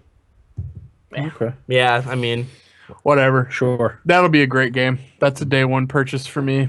there's more too. The Batmobile's in the game. Yeah, that I'm actually not that excited about that. No. From what I understand, they may have put too much focus on the Batmobile. Well, let me read off the stuff. It sounds like it. It's bulletproof, can be summoned to the player while on the ground. The vehicle features the ability to perform jump speed boost rotations and on the spot and smash through trees and stuff. Fire can also eject from the Batmobile and glide across the city. I guess when enemies see Batman in the Batmobile, they just take off running. It sounds like the Batmobile is pretty overpowered. Which is fine, but like it's like in Saints Row. Would you rather glide across the city or fly across the city or drive a car? Yeah. Definitely glide. Yeah. I don't want to have to be forced to use the Batmobile. Mm-hmm. Did Saints Row 4 permanently ruin driving from A to B? I think it might Well, have. but I don't if I think have so. a choice, Yeah, I'm going to glide across the city because it's cooler than driving. I can drive a car in 10 minutes if I want to. But you're saying you want the choice, right? Not No. even. If you're given the choice, it defeats the purpose of driving. You, like in Saints Row 4, Saints Row the Third, or Grand Theft Auto, you have to drive, so you just do. So, I but mean- if you're given the option, you would rather just get there fast, right? Sure. Yeah. Well, it's not even about being fast. It's just more fun. Yeah. But I that- just that too. I feel like they're probably going to end up having to force the Batmobile down your throat. Oh yeah, it sounds like it. It had a very large section of Yeah. the stuff I was reading on it. So we'll see. I mean, I don't doubt the game's still going to be good, Yeah. but we shall see. Should have some good action sequences regardless with the Batmobile. There was also some improvement on the gliding and flying. I don't know, was it a little difficult in the other ones? It's not too bad. No. Okay. So I Not guess that I I mean, can remember. there's room for improvement, but it wasn't bad. okay. So it'll be a little bit easier. So that'll be good. This game sounds awesome. It was supposed to come out last year, correct? Yeah, And it got fall. delayed. I will say one thing: Scarecrow's a cool villain. I didn't care too awful much for the missions where he would like fuck with your mind. Yeah. I don't know, for whatever reason, I just didn't really like those missions. I played through that in Arkham City Yeah. last year. What'd you and think of those? I don't like the trippy stuff. I don't that either. often. It And takes me out of it. Exactly. I felt the same way. The only game I liked it in was Far Cry 4 with See, Shangri-La. and I didn't even like it in Far Cry, so I wouldn't like it in this. I don't think. And he's the main villain. It sounds like, right? Yeah, it is. Yeah. He is. So You never know. I don't know. We'll see. The only game I really like that stuff is in the Saints Row series when you're fighting. I didn't even like it in that. fighting the giant can of soda. Yeah, that's right. Cool. Okay, I didn't do that. So maybe. Okay. Yeah, that was. Oh, that was you a know, pretty fun part. I'm thinking GTA 5 was what I didn't like the trippy stuff in. Okay. Yeah, I remember getting into that in GTA 5, and I didn't enjoy it. Yeah. Anyway, this is also releasing sometime in May. Is Super Hot? I forgot to put that with the June. May. Is it in June? June, yeah. Oh, my bad. I wrote down. So in June, Super Hot, which is a game I think our E3 correspondent played. Was it? Yes, he did. Yes. Okay, so he'd be familiar with this, but it was developed by the Super Hot team as part of the 2013 7-day first-person shooter challenge. I didn't do much research into that. But anyway, the web demonstration of the Super Hot shows that the player is an unarmed agent in an office environment, taking out characters trying to kill him. Taking a single hit from the enemies kills the player, which restarts the level.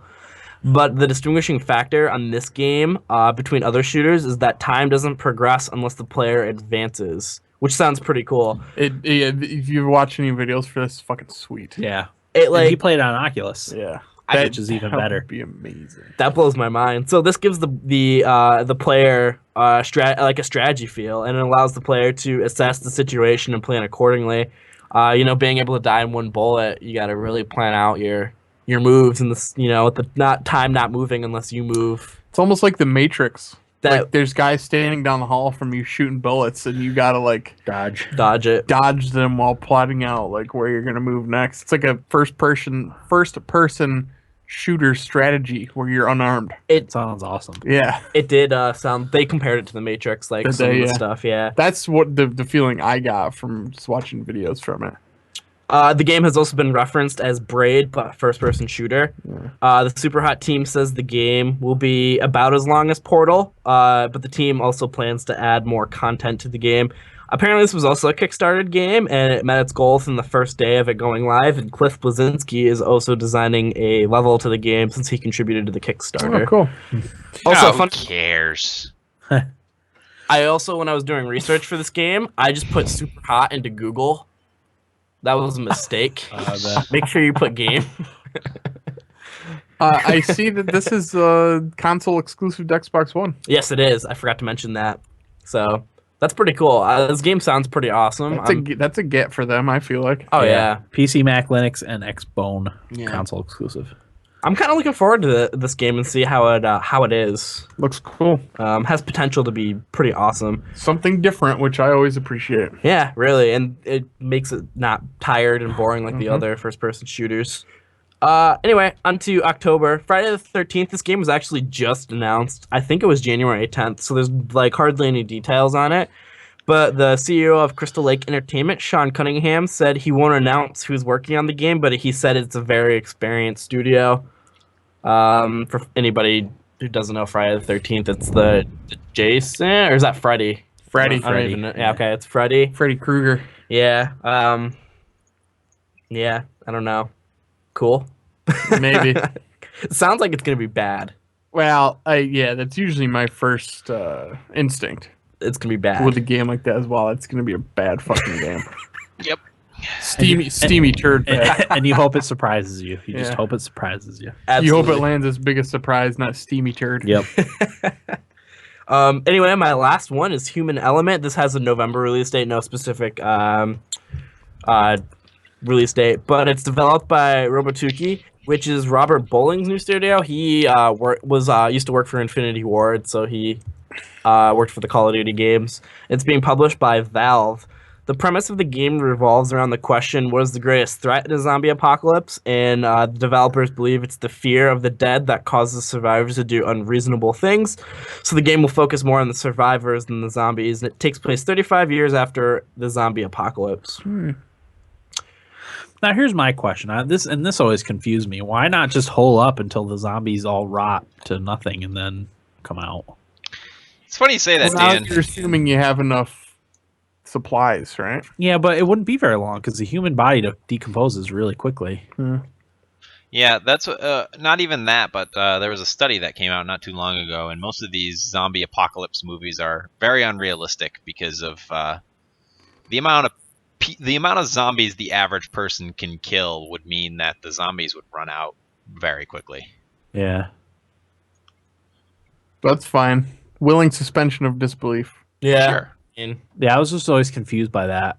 Because I think of the opening scene in The Walking Dead with that one that's all the first one that Rick Grimes comes across that's crawling on the ground because like most of its lower half had decomposed or been blown off or whatever, and just like, yeah, they should all be decomposed.